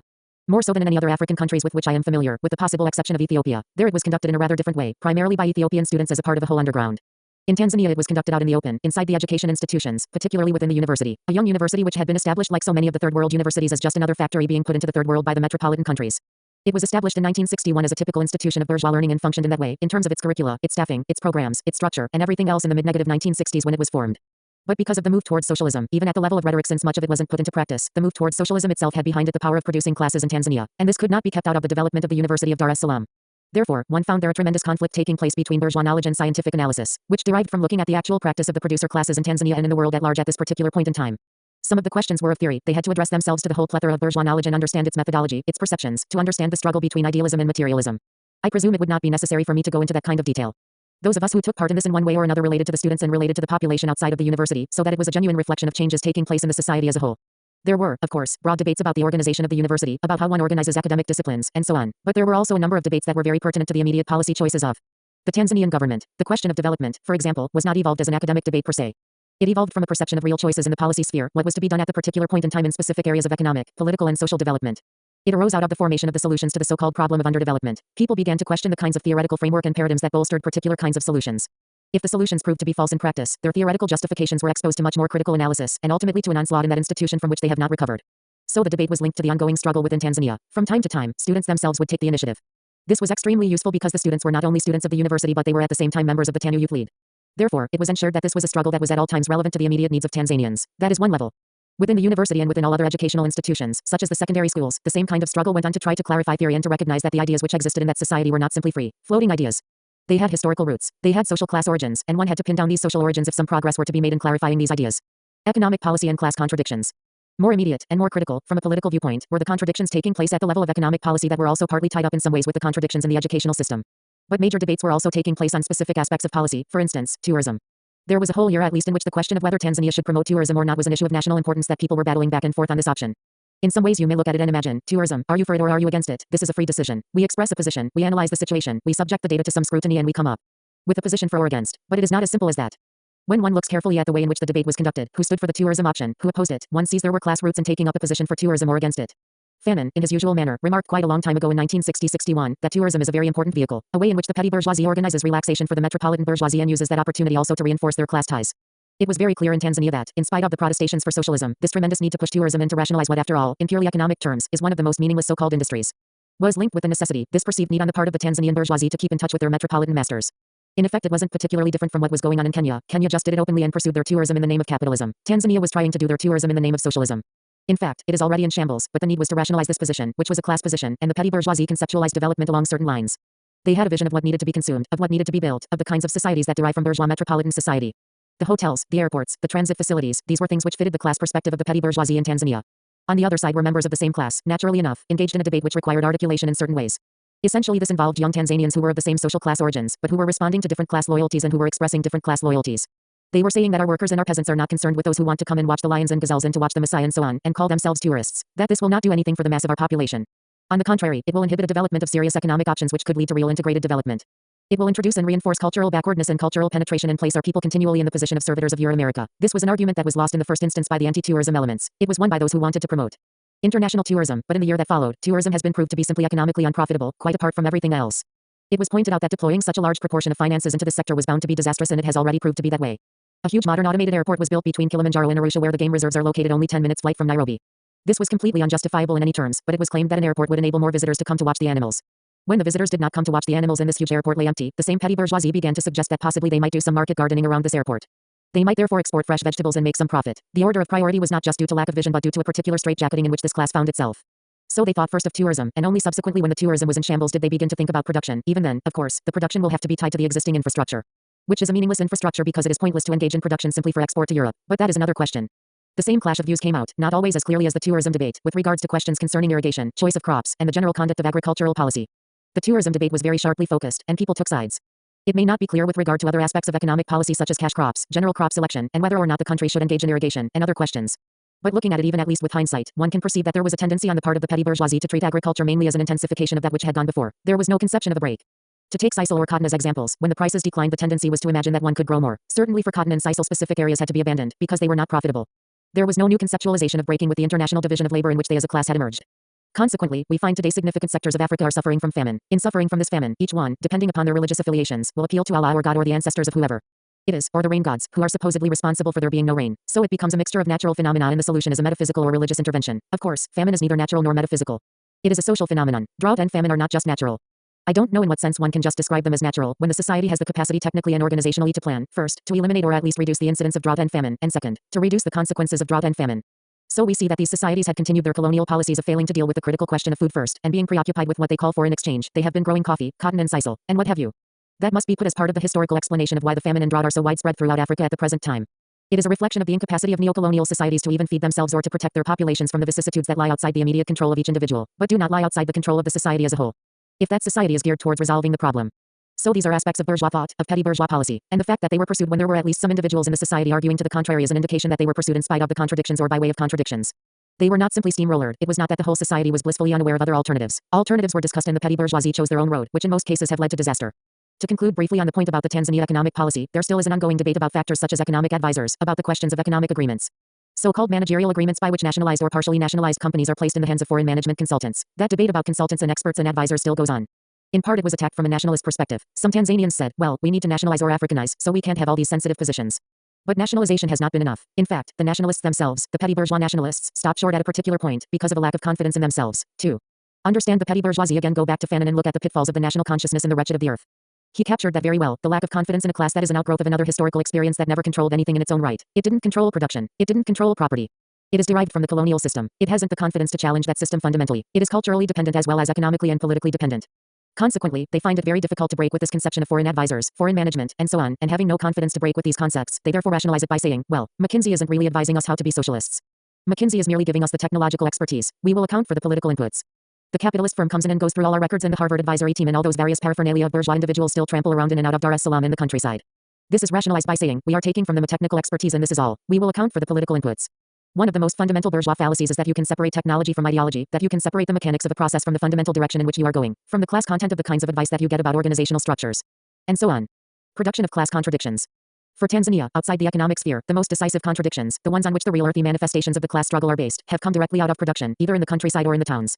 In the countryside, there have been contradictions arising out of the policy of Ujima and its implementation. In the towns, these are seen in the clash between bureaucratic management and the workers at the point of production. The policy of Ujima itself has a great deal to commend it. It is not merely a form of social organization and of economic production. It is meant to be a social whole, a cultural whole. It is meant to be an environment in which the rural producers resume control over their own lives by participating in running their day-to-day lives, and by making choices about fundamental things in their day-to-day lives. It intended to put a halt, as Nyerere made clear, to the incipient penetration of the money economy and the class formation in the countryside. It was intended to put a halt to the rise of unequal elements, and to the accompanying rise of a landless proletariat. What has in effect occurred is that only a very few of the functions of this operation have been successfully concluded. In large measure there have been concluded a certain regrouping of forces, particularly in areas of the country that had been sparsely settled or where the pattern of spatial distribution of population and economic activity was such as to warrant a grouping of forces. This regrouping took place, for instance, in central Tanzania where there is a low density of population, and in western Tanzania where the homesteads were also scattered. This is useful because it allows people to come together where one can provide them, or the government can provide them, with medical services, schools and a number of other things. It means that a government proclaiming itself to be socialist has had to carry out an historical task, which in other societies had been carried out in a previous epoch. Capitalism, and feudalism for that matter, had helped in the grouping of populations. Certainly capitalism very ruthlessly enclosed land and brought farms together. It also concentrated populations in urban centers. In Tanzania, this program of grouping rural populations has had some serious setbacks in recent years. Evidence of this came late in 1973 and 1974 when the program for creating Ujima villages seemed to have become bogged down. It had not reached the quantitative dimensions that had previously been planned, because a number of areas apparently had not moved into the villages as they were expected to. On some examination it does not appear as though there were serious political inputs into getting these individuals to move. To ask people to move, to ask them to make a new life, to participate in a whole new form of production would obviously require a considerable politicization. This was the premise upon which regrouping was based in China, mutual aid teams through the brigades right up to the communes. It was a political process first and foremost, but to the bureaucrats they could only reduce it to a bureaucratic process, not one of entering in with the mass of the population to effect transformation, but one in which they see it as a question of logistics and figures and maps with little pins stuck into. Show where the Ujima villages are and what is growing where. They can conceptualize a problem which says, we need to move X number of people from this point to another and we need so many lorries, so you get the lorries, you go to the area, you get the police to come with you, and you break up people's villages, and tell them it will be much better you for. Possibly it will work out, possibly those people will decide it is better for them. But the world has had a great deal of practice of certain individuals telling other individuals what is good for them and telling them they will kill them for their own good if necessary. We see the end product of that in Southeast Asia today. Certainly from a socialist perspective, it is always dangerous that bureaucratization should parade in the name of socialism. It happened of course under Stalin, and it did put a certain blight upon socialism for quite a long time. Therefore, one does look with some concern at the same manifestation. The high incidence of bureaucratic activity, of bureaucratic decision-making within the context of the Ujima villages, created a real contradiction because those peasants are fully aware of what is going on. Inside the villages, once they are formed, there is a struggle over controlling the day-to-day policy. The peasants don't give up. They are quite tenacious. They have a way of bringing their perspectives to bear on the problems also. So it is not one-sided, but because the petty bourgeoisie are more in control of the state apparatus, it becomes rather difficult for the peasantry to win significant victories at this time. And then, finally, there are the workers themselves, a small class, judged in comparison with Europe, an insignificant class. A very tiny percentage of the total producing force can be regarded in any way as a proletariat. But, as so often happens in this type of economy, the proletariat is strategically situated. It is situated in the capital town and other urban areas and in sensitive sectors of production, and therefore what it says and does simply cannot be ignored. It strikes me that the contradictions between workers and the bureaucrats have really come out in a very sharp form as the working class itself has advanced in its own clarity, partially as a result of the same policies which have been pursued by the government. You see the ambivalence of policies. The elements within the petty bourgeoisie have allowed for the elaboration of a certain theory of certain ideas within the Tanzanian environment, which have further strengthened the Tanzanian working class. And the Tanzanian working class makes demands on the system in very enlightened terms, not merely demands concerning increased wages, but going beyond that. Workers have in the last several years in Tanzania been making a number of very advanced demands concerning their role in the productive process and in the control of the productive process. Once the factories were nationalized, once an institution fell under the National Development Corporation and was either government-owned or partially government-owned, the petty bourgeoisie imagined that was the end of the process. It was now a Tanzanian enterprise and, as a Tanzanian enterprise run by Tanzanian managers, it was enough for the workers to fall in line and behave more or less as they had behaved previously. But this did not turn out to be the case. Workers began to raise demands that the nationalization of those industries meant that they had to be run by Tanzanians in a new kind of way consonant with the interests, the self-images, and so on, of the Tanzanian working people. One of the consequences of this was that the party agreed to issue the party guidelines of Mwangazo, which in effect addressed itself to the whole problem of bureaucratic management. The party was saying, well, bureaucrats cannot behave in the same fashion as the colonialists or the imperialists used to, or they said that the nationalization implies a whole new way of organizing production and change. A qualitative change in the relationship between the workers and the management during the period immediately following the proclamation of Mwangazo in 1971. But an interesting thing which occurred after the acceptance of the guidelines was that the petty bourgeoisie themselves recognized that this was too dangerous a weapon. The workers used to move around with a very small version of the guidelines, a document printed up into a very tiny booklet, which could be stuffed into any pocket. Workers had a habit of moving around with the Mwangazo and taking it out. As we understand, the Chinese consult their little red book and opening it to the appropriate page, and confronting bureaucrats and saying, well, look, according to paragraph 14 so and so. This is what it says, and now what you are saying there and doing is quite different from what is going on here, and then they would move on to paragraph 15 and so on, and this was becoming very dangerous. Workers were presuming to educate the educated. In other words, it was threatening to become a revolution. Interestingly enough, when this class contradiction manifested itself, the petty bourgeoisie began to withdraw from the issue of Mwangazo. They began to say, well, each one in his own institution would come up with an exception why Mwangazo didn't apply there. The doctors started to say, well, look at this hospital. We are the doctors. After us come nurses and cleaners and so on. I mean, this hospital has to be run by doctors. We have the expertise. You can't have Mwangazo and self-management and things like that in a hospital. People will die. What they need to do, of course, is to go and look at the Chinese experience, to look at a book such as that by Joshua Horn, Away with All Pests, and they will understand that in a truly democratic society the hospitals are run by all, including the patients themselves. But they felt they were making a valid case for exceptions. The youngsters in schools began to flash Mwangazo and argue against the missionary-type education, the pattern of hierarchy and the authoritarianism that prevailed in a large number of boarding schools in Tanzania. And of course the headmasters and the school teachers said, well, you are too young to know about Mwangazo. Mwangazo was written for adults, not for children. As children you are under our care, and so they seized all copies of Mwangazo which might be circulating among the student population. Then in the banking institutions the bankers and the chief bankers would say, this is a lot of money we have here. We can't be joking with this financial question. These workers don't understand accounts. They don't understand questions like, what is the current rate of the Tanzanian shilling as compared with dollars, so how can we have Mwangazo operating in our institution? So, in a variety of ways, one saw the petty bourgeoisie retracting from the position into which they had been forced initially on the question of the Mwangazo, and one found the workers advancing by raising the level of their demands. So that they constantly talked about various issues on the basis of principles. They constantly talked about incorrect behavior in the factories. They talked about favoritism, firing in accordance with the kinds of ethnic loyalties of the manager. They exposed any ways of victimizing or exploiting the women in the factories, sexually or otherwise. Things of this sort began to increase considerably in 1971 and 1972, reaching a high point when in one factory, a rubber factory, the workers decided to lock out the management and run the factory themselves for a certain period of time. The workers ran the factory because of the things that had been raised against the workers when they went on strike, that because they were striking now that Tanzania has national property, any strike was therefore against the national interest. And not the interest of capital as used to be the case before the factories were nationalized. So the workers in that factory were answering that argument. They were saying, we are not going on strike. We are not putting an end to production in the country. We will increase production when we are running the factory. So they were posing a more fundamental question, the question of who controls production, who is the boss in so-called socialist society.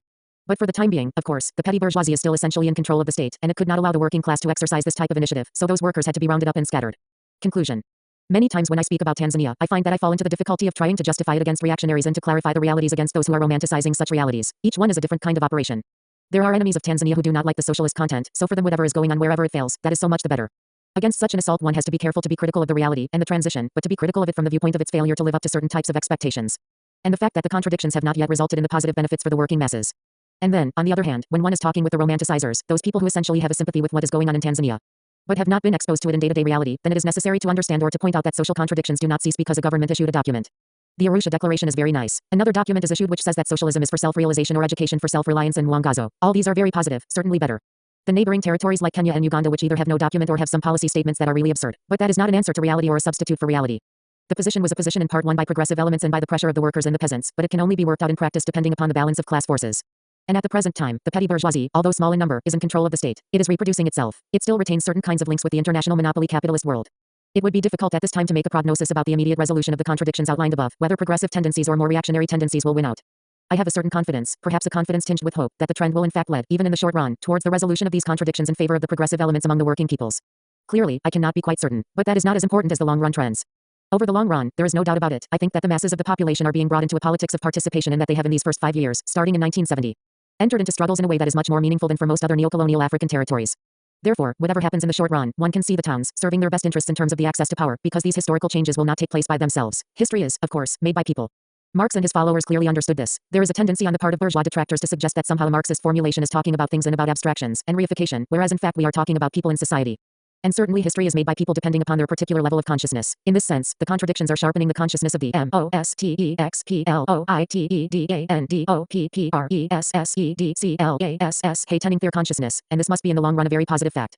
This ebook is licensed to Ryan Deason, @gmail.com on August 2, 2022. 15. Transition. The term transition has already appeared in scholarly works dealing with contemporary countries in the process of development.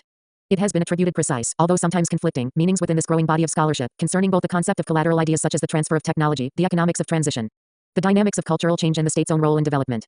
Each one of these facets would obviously demand the keenest of attention, and their examination can take place effectively only through comparative study of different objective situations.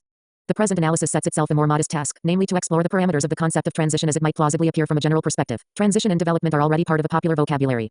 One needs to bridge the gap between academic specializations and the wider informed community, which is committed to seeking both the understanding and the positive action inherent in the notion of transition in this era and in this part of the world. Neither the rate of change nor the duration of change are immediately established with the use of the word transition. Mankind was in transition over hundreds of millennia while using stone tools. The Neolithic portion of the Stone Age itself lasted for several thousands of years, but it is possible to affirm that the beginning of agriculture in that period constitutes the most important revolution in the history of human society. To speak of transition from one mode of production to another allows for somewhat greater precision, yet one is still confronted with timescales of several centuries which mark the passages from antiquity to feudalism and from feudalism to capitalism. In the history of Guyana, the end of chattel slavery in 1838 provides an opportunity to treat the first post-emancipation decade as an experience with free labor, and yet it was not until 1921 that direct legal coercion of labor gave way to more conventional relations between wage labor and capital. One can therefore argue that the transition from slave labor to free labor in Guyana lasted from 1838 to 1921. In each of the contexts above, the term transition is legitimately employed, and yet there is the disconcerting possibility that approached in this way all history may be characterized as transition from one stage to another. To avoid tautology and trivialization, it is clearly essential to assign a narrow time span to the concept as it relates to contemporary social change. Further, limiting the duration of transformation implies an accelerated rate of change. Whatever the context, the state of transition can only be established by inference. It is a link between two historical epochs, and it incorporates elements of both the old and the new. By definition, the state of transition lacks unique, classical or sharply outlined features. All of this is being conceded in the present analysis. Without prejudice to the premise that it is meaningful to utilize the term with regard to modem developing societies only if transition is a brief interlocking rather than an amorphous and protracted phase. Transition, then, constitutes a transitory phase between two epochs. The moment of transition is determined by contradictions in the preceding era. The presumption is that the contradictions have reached a point of maturity and their resolution necessarily implies a qualitatively different situation. It is for this reason that transition is a brief period of intensified activity when new social forms triumph over the old in a context of sharp struggle. Transition is analogous to the older Marxist philosophical term leap, as the point at which evolution and quantitative change gives face to revolution and qualitative change. Thereafter, the evolutionary rate of change once again applies. Contemporary transition implies a leap or a series of leaps in material production, social relations and consciousness all taking place within a circumscribed period of time and acting in a self-reinforcing manner. It is the contention here that Marxism provides the single consistent worldview for a resolution of the problems of transition. Long-term and relentless social forces have made transitional monopolies the characteristic and dominant form of capitalism. Transnational capital has socialized the means of production far beyond the point identified by Lenin in the early part of the 20th century. Simultaneously, transitional capital has concentrated the control of surplus into fewer and fewer hands, and it has set up an international division of labor that is inherently unstable and crisis-ridden. Meanwhile, proletarian and peasant alliances have affected socialist revolutions in several countries. However incomplete and distorted these socialist revolutions may be, the countries concerned have made the leap from theory to practice as far as socialism is concerned, and they are enmeshed in a set of social contradictions different from those prevailing in the capitalist imperialist world. Within underdeveloped sections of the capitalist world, certain social forces operate in a manner that sustains capitalist imperialist production relations, while others favor the resumption of material production at a higher level under the aegis of the working class guided by socialist ideology. The latter option provides the setting for that moment of historical change that will usher in a new society. In this connection, transition in the contemporary Third World should be unambiguously identified as the transition to socialism. In practice, the transition to socialism has always been attempted under inherited conditions of material and social backwardness and powerful external constraints. Socialist revolutions have been initiated with poor technology, they have been conducted where the proletariat has barely crystallized, they have carried the load of transforming pre-capitalist social formations, and they have been faced with the alliance between local property classes and the bourgeoisie of the epicenters of imperialism. This was true of the Soviet Union and China. It holds true in greater measure for Cuba, Vietnam, Kampuchea, Mozambique and any other ex-colony where internal contradictions place socialism on the agenda, both as the ultimate goal and as the means of transformation. The anti-colonial movement as a whole must be given credit for reopening the discussion on development and transition, a discussion which first appeared in explicit fashion with the emergence of the Soviet Union after the First World War. Interestingly enough, the heightened consciousness of change in the post-colonial world gave rise to an African journal with the name Transition, which was once extremely popular among the intelligentsia on that continent. The reoccurrence of the title in Guyana is more than just coincidence. It attests to similarity of objective and subjective conditions, for the rapid dissolution of aspects of the old order of colonialism forces consideration of the possibilities of qualitatively changed societies. Throughout the 1960s and 1970s, the debate on social transformation has been extended to virtually every part of the globe, but it has not necessarily been made more penetrating. On the contrary, transition and development have been given the vaguest of definitions, and the urgency of revolution has been muted until indistinguishable from the timelessness of evolution. In part, these tendencies have to do with lack of clarity in defining the stage of advanced imperialism that has come to prevail, while above all they stem from bourgeois and petty bourgeois class interpretations of the historical stages which lie ahead. All classes and strata within the anti-colonial nationalist movements identified alien domination as a negative feature within the world society which was in the process of dissolution. Nationalist class alliances have virtually demolished the old political superstructure of global imperialism. Beyond this point, there can be no unanimity at the national level. The presence of conflicting classes in third world countries means that there can be no agreement on identifying capitalism and imperialism as the sustaining elements of the old world order. Vested interests therefore inevitably then if the transition on development necessitate the demise of capitalism and imperialism. It is the contention here that exploitative classes propose pseudo-solutions to the problems of development. There is no real problematic of transition outside the framework of the transition to socialism. A working class solution offers a revolutionized society. All other proposals modify or extend to greater or lesser degree the system of production and reproduction based on the commoditization of labor power and the alienation of surplus labor. The post-colonial world is too differentiated to be reduced to any single neocolonial stereotype. Nevertheless, at one end of the spectrum, there is the classic neocolonialism of states which have barely altered their politico-military dependence on the former colonizing powers and which have strengthened their ties with international capitalism on the conventional basis of private ownership of the means of production. In such instances, for example Malaysia, Zaire, Trinidad and Tobago, the departure of the colonial administrations has been followed by rapid reconstitution of the local bourgeois and petty bourgeois into transnational capitalist. Production technology transfers, moderate shifts in the international division of labor and the increasing hegemony of the US and Japan are some of the novel features of the classical neocolonial tendency, but of course the result is the intensification of something which is centuries old, namely capitalist accumulation on a global scale. For the rest of this analysis, attention will be focused only on those conditions and strategies which at least offer the appearance that they mark the beginning of a new social era. In several third world countries, the idea of a mixed economy has been presented in a very attractive format. A private sector, a state-owned sector and a sector of joint ventures would ensure the best of both worlds and would itself constitute a new entity defined as socialism of a special type. See the works of Leopold Senghor, for instance. The fact that these ideas have been most ardently propounded by the ruling class in countries such as Senegal and Singapore is far from reassuring, given that these two states function integrally and comfortably within the imperialist framework. Whether the political leadership of Senegal or Singapore had any intention of building socialism is highly debatable, but, conscious intention apart, the transition to socialism could not have been affected by a few piddling measures of government participation in an economy that remained firmly located within the international capitalist system. The mixed economy is at best a logical fallacy when it is not a deliberate smokescreen for bourgeois and petty bourgeois class interests.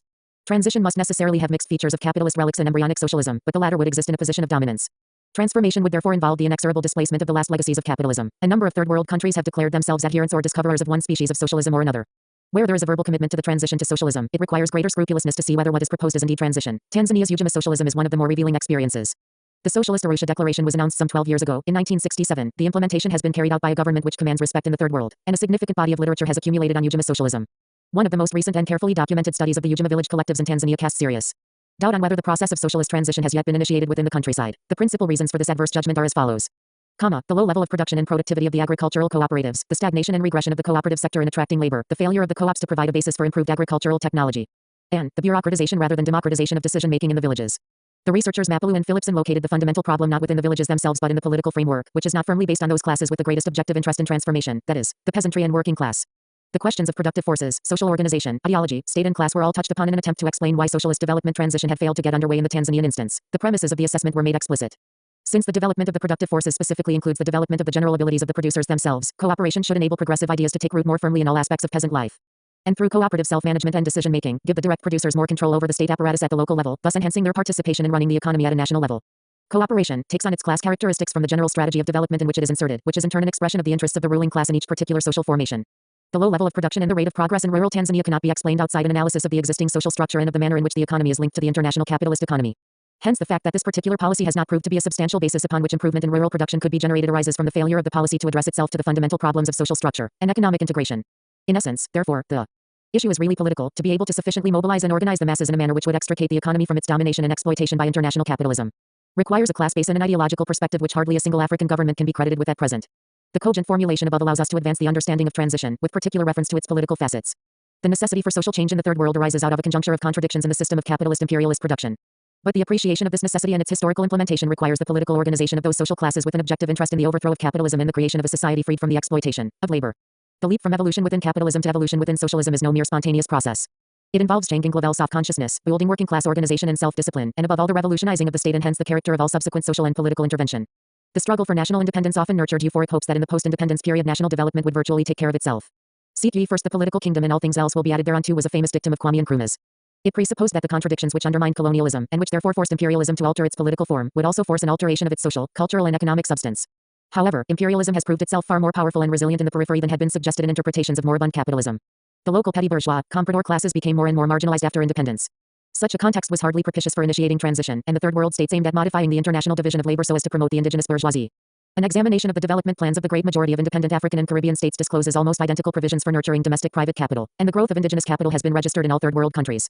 Alongside of the pauperization of workers, peasants and lumpen proletariat, the emergence of the indigenous bourgeoisie may create tensions with respect to the established multinational capitalists, yet the new class in the periphery contributes to the reproduction of capital and of capitalist social relations on a global scale. The coming into being of such a class has been welcomed by institutions such as the World Bank, and one has grave difficulties in identifying the strategy of indigenous capitalist growth with any variant of socialism whatsoever. Non-Marxian versions of socialism often deny the existence of classes or at any rate deny the central dynamic imparted to society by antagonistic class contradictions. Even seemingly anti-imperialist leadership, as in Ghana and Tanzania, has espoused this position. Meanwhile, the reality has been that the petty bourgeoisie has consolidated itself as a class. A program of development which denies the independent existence of the working class and the peasantry is unable to mobilize these classes in their own interests or to make them the leading classes within the state. Conversely, the same denial of class formation enables the petty bourgeoisie and the comprador bourgeoisie to take state control, first surreptitiously and then brazenly, on the abscess of their greater sense of organization during the nationalist phase of anti-colonial struggle. The options which the petty bourgeoisie and allied strata may pursue in relation to international capital vary from joint ventures to the nationalization of foreign and domestic capital. Obviously, there is a difference between the uninhibited private enterprise in Trinidad or Morocco and the attempted state ownership in Guyana and Algeria. However, it is quite remarkable how the instances of state intervention have failed to produce any substantial improvements in living patterns as far as the mass of direct producers are concerned. Even more remarkable is the tendency towards instant reversal of such progressive objectives as might have been secured by the nationalist mass base at an earlier period. A progressive foreign policy, for instance, has been known to change into its opposite virtually overnight. Transition is movement in a given direction, it is not a shuttle service. Yet, ownership of the means of production has been transferred from private hands to the state and then back again to private hands, in Indonesia, in Egypt, in Ghana. One could say that, objectively, the period of state ownership merely served to guarantee that some section of the indigenous population would be better prepared to undertake the role of small and medium-sized private capitalists in the era of the multinational giants. There is one particularly troubling question in evaluating those progressive countries that differ in some respects from the classic neocolonial states. Have they begun to chart a new course which is anti-imperialist and non-capitalist, or is it that they represent socio-political formations which capitalism can accommodate and welcome? Advanced sectors of French capitalism are quite reconciled to the Algerian experiment. The World Bank finds it useful to associate with the Tanzanian petty bourgeoisie. North American mining capital has given the stamp of approval to the Guinean regime, and with respect to Guyana, the American state ignores the application of its own recently designed human rights criteria. The implication is that imperialism has not yet been stretched to the limit of its potential. It will accommodate states that have taken steps against foreign private property in response to internal and external forces. Provided the new juridical property relations affect neither the long-term contribution of the country to global capitalist accumulation and provided the state continues to guarantee class differentiation. The crucial variable is the composition of the state. Any given third world country is at least arguably transitional when the classes and strata which were preeminent in the colonial period begin to lose their control over the means of production in the state. To put it another way, the movement towards socialism demands a prior constitution of the working class into the state so that the state would increasingly reflect the role of the working class in production. States with different class bases may concur with respect to some policies of national development. Changes in the international economy, for instance, are being advocated by all third world nations. The accumulating petty bourgeoisie concurs with realists among the leading bourgeois spokesmen, who admit that the old international order cannot survive with the same form and content. Hence the calls for a new international economic order and for the initiating of a so-called North-South dialogue. In effect, the strains of imperialism in its present stage demand partial change if there is to be a new lease of life. Marxists and working-class intellectuals have long called for revamping the international economic order. They can claim to have been more resolute and consistent in working for such changes, and have realistically pressed for the best of the short-term arrangements even within the strictures set up by agreements such as the Lomé Convention. However, working-class objectives are more far-reaching than those adjustments that give breathing space to accumulating classes on the periphery of capitalism. After all, it is from the perspective of alienated labor in the third world that the operations of the old international order are most intolerable. It is only a working class state that will revolutionize social reproduction within its own boundaries and simultaneously contribute to the final dismantling of global imperialism. By implication, the leap towards socialism is inseparable from the conscious intentions of working class leadership made manifest through the state. All historical leaps have not been consciously directed. On the contrary, passages from one mode of production to another previous to socialism have been the result of forces that were improperly understood even by the main classes in the drama. The bourgeois class could hardly have been said to have directed the early formation of capitalist society. Socialism is unique because of the highly developed consciousness of the two combatant classes, the bourgeoisie and the proletariat. Social relations in third world countries today cannot be changed independently of men's will. Conscious decisions have to be taken to change the forces of production, the relations of production and the mediation of those relations by the state. Of course, conscious intentions mean much more than mere statements or ideological declamations. Verbal adherence to Marxism in Congo, Brazzaville, Guinea, Somalia and Ethiopia has accompanied social developments indistinguishable from those in states where there has been an explicit rejection of the theory of class contradictions, that is to say, Marxist intellectuals have been silenced. Workers' representatives have been eliminated and the working class as a whole excluded from democratic participation in social reconstruction. For transition to have validity, it must include the widespread promotion of socialist education without caricature, and it must rest firmly on workers' democracy. The contradictions within the imperialist system and between imperialism and socialism provide the objective basis for the passage to socialism-independent capitalist countries. This has to be reiterated and then qualified by the equally important variable of action by class-conscious elements. Transition therefore equates with guided transformation. It means social policy directed by the working class in its own interest. Broad and challenging possibilities are opened up by the notion of workers' democracy, which has relevance both at the point of production and within the several levels and branches of the state. It should also be clear that such transition would allocate meaningful roles to strata which are closely or potentially allied to the working class, above all, the peasantry as well as independent craftsmen, shopkeepers, the lower salariat, students, technocrats and other intellectuals. The scope of the present discourse does not permit elaboration of the complex interrelated problems that have to be resolved once the process of transition is underway. In the final analysis, comprehensive answers will be forthcoming through social practice and attempted transformation. This ebook is licensed to Ryan Deason, @gmail.com on August 2, 2022. 16. Decolonization. When dealing with such a broad topic in a short time, one automatically runs the risk of being extremely superficial. Consequently, I will concentrate my attention on one particular hypothesis, attempting to draw certain correlations between colonialism and neocolonialism, and will illustrate the hypothesis with reference primarily to Southern Africa. If we look at the UN Committee on Decolonization, we find that the committee is concerned at the present time with countries such as the Republic of South Africa, Zimbabwe, Namibia, the French and the Cameroon Islands and the French territories of the Afars and the Isis of Africa. They are concerned, in other words, with the remnants of formal colonialism. That is what decolonization means in that particular context, to terminate the formal, colonial rule of Africa. Many Africans and non-Africans would perhaps say that the subject is passé, for certainly that subject is less important and less pressing than the question of what one does with those states that are nominally independent on the African continent. In other words, for many people living in the African continent, the issue is not nearly or perhaps not principally freedom from formal colonial rule, but the enlargement of freedom within the states which are juridically independent. And that means, of course, confronting the neocolonial providence that has been established in the wake of colonialism. My proposition is that those African states which are yet to win their independence, which are yet to be decolonized in the manner in which the UN Committee on Decolonization approaches the subject, are carrying through their struggle for independence at a time when other Africans and other peoples elsewhere are carrying through a struggle against neocolonialism. And this overlap, this interpenetration of the existence of colonialism with the existence of neocolonialism clearly affects the character of decolonization in a number of ways. It affects the character of the decolonization of those states which are still formally non-independent, which are still formally colonies, and it affects the character of decolonization in those areas which are normally colonies. It is this particular interrelationship of contemporary Africa that I would like to examine briefly. My starting point would be the so-called territories of Portuguese Africa in the 1960s, now the independent countries of Mozambique, Angola and Guinea-Bissau. But in the late 1960s and the early 1970s the independence movements were developing in all three of these territories, one of the characteristics discernible in the writings of leaders such as Amilcar Cabral in Guinea-Bissau before his assassination, Samora Machel in Mozambique and Agostinho Neto in Angola. One of the characteristics was a concern with looking at those states in Africa which were already nominally independent. But the program for decolonization or liberation of Angola, Mozambique and Guinea-Bissau, respectively, was, in part, dependent upon a pattern already set by independent African countries. There was a yardstick. Angola could look to Zaire, Mozambique could look to Zambia, Guinea-Bissau could look to Guinea, and it could look to Senegal and ask itself what was happening in these supposedly independent African countries and whether the pattern of change represented the type of goals, the type of society that they in Guinea-Bissau, Angola and Mozambique should be struggling for. There was a pattern, there was a blueprint. There was an actual objective, historical situation with which they could compare, which did not exist, of course, in the earlier period of decolonization. Then, my argument is that what was programmed in Angola and in Guinea-Bissau was, in fact, determined by the prior access to independence by a number of other African countries, and the illustration of what independence could mean in an African country. You may easily test this for yourself in the writings of the aforementioned political leaders. They would say time and again, our struggle is not merely to replace the Portuguese. Our struggle is not merely to stain the structures of exploitation and replace white maintainers or white supervisors of that structure with black maintainers of the same structure. They would continually indicate that it is more than the need to raise a glass and celebrate a national anthem that the people of Angola and Mozambique and Guinea-Bissau were struggling for, and it seems to me that it is a very important dimension of the evolution of thought and action and organization within the liberated territories of what used to be Portuguese Africa. Of course, there are people engaged in armed struggle who are making, very often, the maximum sacrifice of life, making the sacrifice of limbs, making the sacrifice of being uprooted from their homes. Such people had to be more careful in defining goals that would be considered the goals of decolonization.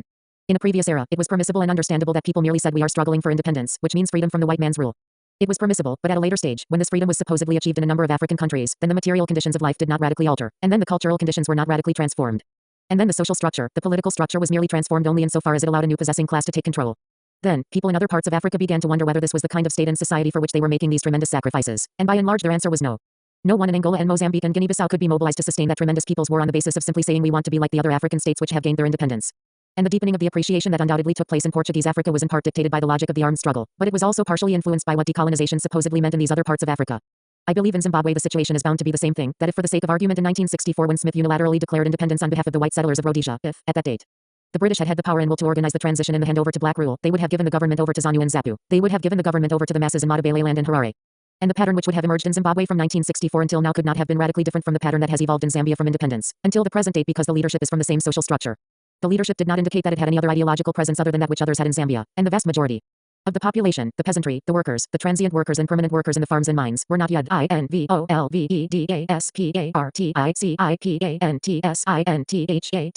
independence.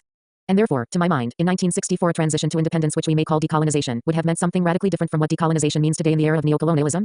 The existence of neocolonialism is there as a guide which transforms the character of the demands and the expectations of those involved as far as decolonization is concerned. Today in Zimbabwe the masses of the population have already been involved in part in carrying through a political struggle which had to be sustained while it was illegal, and in carrying through a political struggle that has a very significant armed component. Having been raised to the level of an armed people's war, it means that there are so many dimensions which have been enlarged, including primarily the political dimension and the dimension of popular participation. So, for Zimbabwe to be decolonized today, it requires, of course, the removal of Smith as it would have required in 1964, but it requires more than that. It requires that the Zimbabwean people should make certain kinds of choices about the options which are being presented by the leadership, and if, as seems to be the case, most of the leadership which survives the original, earlier era, has lost touch with the sensibilities and the demands of the Zimbabwean people in this process of learning, then that leadership automatically becomes outdated.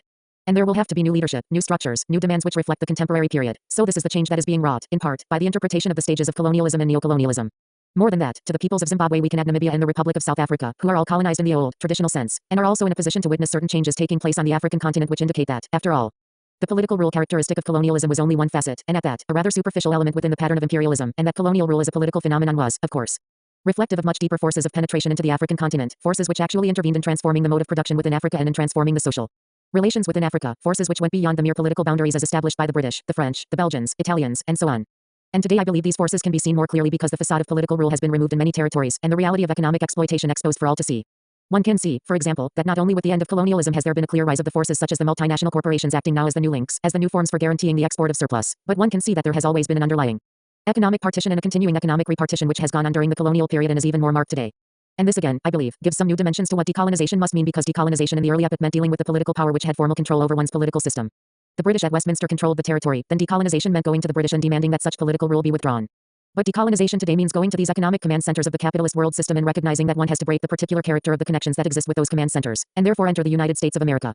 The US has never been a colonial power on the African continent, but always lying somewhat in the shadow, lying somewhat in the background behind French, British and Belgian colonialism. American capital has emerged in various parts of Africa, but particularly in the southern section from Zaire southwards to the Cape behind the cover provided by the Portuguese, the Belgians, the British in Rhodesia and the South African government in Namibia and the Republic of South Africa. There was a continual process of economic repartition insofar as the United States was constantly gaining at the expense of other colonial powers in their share of the African trade, in this share of the investment in Africa and of the profits which were being repatriated from Africa.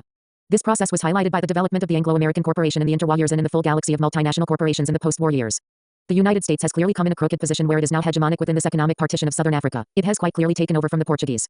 Quite a while ago it took over the leadership from the Belgians and the French in the old Congo, the Republic of Zaire, and it has for a long time been bolstering and supporting the British in the Republic of South Africa, and has clearly taken the lead from the British and South African investments. So that economic repartition is a very significant element because the peoples of southern Africa today in speaking about decolonization have not merely to look to their colonial power or the white settler minority which is resident. It has to look beyond that and ask what forces sustain the particular mode of production, what sources sustain the mine labor and the farm labor, what forces sustain the particular ways in which southern Africa is integrated into the capitalist world system. And the principal forces which sustain this happen to reside within the most developed capitalist sectors of this economy, the multinational or transnational sector. The entry of the United States into the diplomatic realm and the political maneuverings around Zimbabwe and around Angola and the Republic of South Africa is ample testimony to the fact that the United States has been forced to assume this hegemony, taking over the political role of policing southern Africa from the British who are no longer capable of so doing. It seems to me then if we are going to enlarge the meaning of decolonization, one of the most useful ways of doing so is precisely to lay side by side these two modalities of colonialism and neocolonialism and recognize that in the process of carrying through a struggle for decolonization in the formal territories, one is automatically guided by the transition taking place in the continent as a whole, which includes, of course, those areas that are supposed to be independent. I would go further, it works the other way. The reverse is also true, that in a territory which is supposedly independent, looking at the total configuration inside of southern Africa where the Africans of southern Africa are fighting against apartheid, seemingly against apartheid alone, where the people of Zimbabwe are fighting for independence, those in the rest of Africa can well ask themselves what are the principal contradictions manifested on our continent today, and they will know those contradictions go far beyond the old formulations of mere political rule. Someone looking at the configuration in southern Africa from territories such as Tanzania, Kenya, Uganda and Nigeria and the like, such an individual must be able to recognize that the confrontation and the contradictions are much broader, much deeper than the confrontation which they themselves in the independent African states might have considered to be the most important during the 1960s. One takes a look at the economic structures to recognize that there is no way to speak about decolonization without talking about the recovery of the national resources, for instance. Yet, the question of recovering the national resources has really only been posed in the period subsequent to political independence, and it still remains a legitimate concern for decolonization. So, we have to be careful with the use of language here, or we will wrap ourselves in some knots. We now, therefore, have to recognize the continuum of change and recognize that political independence was merely a moment, and perhaps not necessarily a very important moment in a totality of transformation which we might call decolonization. And that the territory which has achieved political independence, if not necessarily perhaps to lose the terminology of the colony, at the very least we must retain the title of neocolonial until we can see more fundamental changes taking place. And if those changes are going to take place at the level of the economic structure, there are those of us who would argue that they must automatically take place also within the class structures because economies of formerly colonial or neocolonial territories must be sustained by some social mechanisms. They don't operate in a vacuum. There are specific social classes which represent, first of all, the links between external capital and the indigenous labor, and there are local classes that are emerging which are consolidating their own strength vis grave, vis other sectors of the African people. Usually by consolidating around the state apparatus and securing a large portion of the goods and services that are being produced within the economy. And, therefore again because of the conjunction of stages, one is forced to ask more profound questions than a nationalist or a decolonizer might have asked a decade ago. One has to give a social content, an ideological CONTENTITOTHEPROGRAMMEFORDECOLO. Whereas decolonization was, some years ago understood as Africanization, one now has to talk about socialism as an integral part, not a later stage, of the very process of decolonization itself. Without speaking about reorganizing the class relations within Africa, one is not in fact addressing oneself to cutting the reproduction of capitalism as it has reproduced itself in Africa over the last 5 decades or more. It seems then that when Cabral, who was writing within the period of struggle when he had not yet got rid of formal colonial rule, said, we regard it as an indispensable prerequisite for national independence, that we should have recovery of our national resources. He had reached a level of analysis which is only now being reached by many Africans within independent Africa who had postponed the question of the recovery of economic resources as though it were not relevant to the phase of decolonization. But to someone like Amilcar Cabral, and to Samora Machel and to Agostinho Neto, and hopefully we would see to some of the Zimbabwe nationalists such as Mugabe, the question of recovery of the national resources is one of the items that has to be placed on the agenda in the present phase of the achievement of political independence. They have to organize political movements which are in themselves more participatory, more representative of the mass of the common people in their own territories. And therefore at the moment of the conquest of state power these systems will incorporate an element of participation that will allow the mass of these mobilized cadres to operate in a situation where at least there will be layers of grassroots leadership prepared with both political education as well as the arms which may be necessary to combat the deformation that takes place under neocolonial domination. To be concrete, let's look at the example of Frelimo. This was a system which did not initially conquer the state power of the Portuguese. Rather it began to create and initiate systems of political participation and political organization and civilian administration in the liberated areas which at least represent a counter to the alienation which one would find when you inherit the state structure that was left by the colonialists. So that I can assure that when one inherits the state structure of colonialism, one merely becomes a tool of that colonialism. It is not that such a structure can become the tool of independent Africans, but rather the structure becomes the determinant and the African rulers become mere participants in the same type of capitalist and authoritarian structure. And it seems to me that in those parts of Africa which are still struggling for independence, they have the opportunity, given these lessons from so-called independent Africa, from neocolonial Africa, to deal with issues which have not at all been posed in the earlier phase. And I conclude with a look at the independent states which are aiding the liberation movements of southern Africa.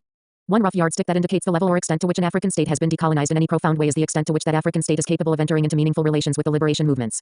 That is to say, outside of Southern Africa, it is not an accident that the most conservative, the most reactionary states are the ones which have consistently failed to give any meaningful support to the liberation movements. They all start from the premise of national liberation, yet they are incapable of and unwilling to give support to the liberation movements. They are the ones who always drag their feet with regard to contributions to the OAU Liberation Committee. They are the ones that always put obstacles in the way of any of the more progressive sectors of the liberation movements. They are the ones who around Angola prevaricated and delayed and manipulated to try and avoid the recognition of the MPLA, and instead, to introduce the government which incorporated UNITA and the FNLA as spokesmen of the imperialism interest so that one can use this almost as a touchstone. The formal independent African state. What attitude does it take towards the independent states that are struggling for formal colonialism? To them, if Southern Africa were to become independent in exactly the same way as Zambia or Kenya is independent, then that is good enough. I spoke, for example, with a representative of the OAU Liberation Committee who said at the time, when it was clear that the Portuguese were about to be defeated, that as far as they were concerned in Mozambique, the task of the Liberation Committee was at an end. They couldn't care less to whom the Portuguese gave independence because the Portuguese were maneuvering to try and give independence to some other organizations in Mozambique, in Guinea-Bissau and in Angola too. And this official was saying that it was okay with him. He said, "We are not concerned with who is going to rule and how they are going to rule. We are only concerned with freedom, that is decolonization." Such officials and such elements of the African ruling class in independent African countries would prefer to see an independence that is merely nominal. Because the Mozambique that Frelimo is striving for is something more than merely nominal independence and threatens not just the Republic of South Africa but threatens the elites of independent Zambia too, and it threatens Malawi by virtue of the fact that there are some sorts of social confirmations taking place in the state but not in their own. Let us sharpen our awareness of what is to be done in Southern Africa, as well as what is to be done in independent Africa, by recognizing that the definition of decolonization is itself undergoing transformation, that it is becoming richer and deeper because of people's struggles, because of the life experience of Africans in various parts of the continent, and by recognizing that, in effect, decolonization is going to be inseparable from a total strategy for liberation that encompasses a control of the material resources, which encompasses a restructuring of the society so that those who produce have the principal say in how their wealth is going to be distributed. These essentials would have to be taken into account when we consider decolonization in any part of the African continent, and indeed outside, although that is not our concern at the present time. This ebook is licensed to Ryan Deason, @gmail.com on August 2, 2022. Notes. 2. Masses in Action. 1. For an exception to this pattern, see New World Quarterly, 1963. 2. This chapter is largely based on the newspaper reports for the period, as contained in the Chronicle and the Argosy 3G Pendle, A History of Latin America. 4. C. J. Ardina, Conflict and Solidarity in a Guianese Plantation, page 12. 5. Raymond Smith suggests that this was because the East Indian middle class was not accepted by the already established colored and Portuguese middle class. C.R.T. Smith, British Guiana. 6. Smith, British Guiana. 7. C.P. Ruhaman, Centenary History of the East Indians of British Guiana, in which he gives the credit for founding the association to his brother, Joseph Ruhaman, who started an East Indian Association in Berbice in 1916. However, this association was virtually defunct in 1919, when the Georgetown effort was made.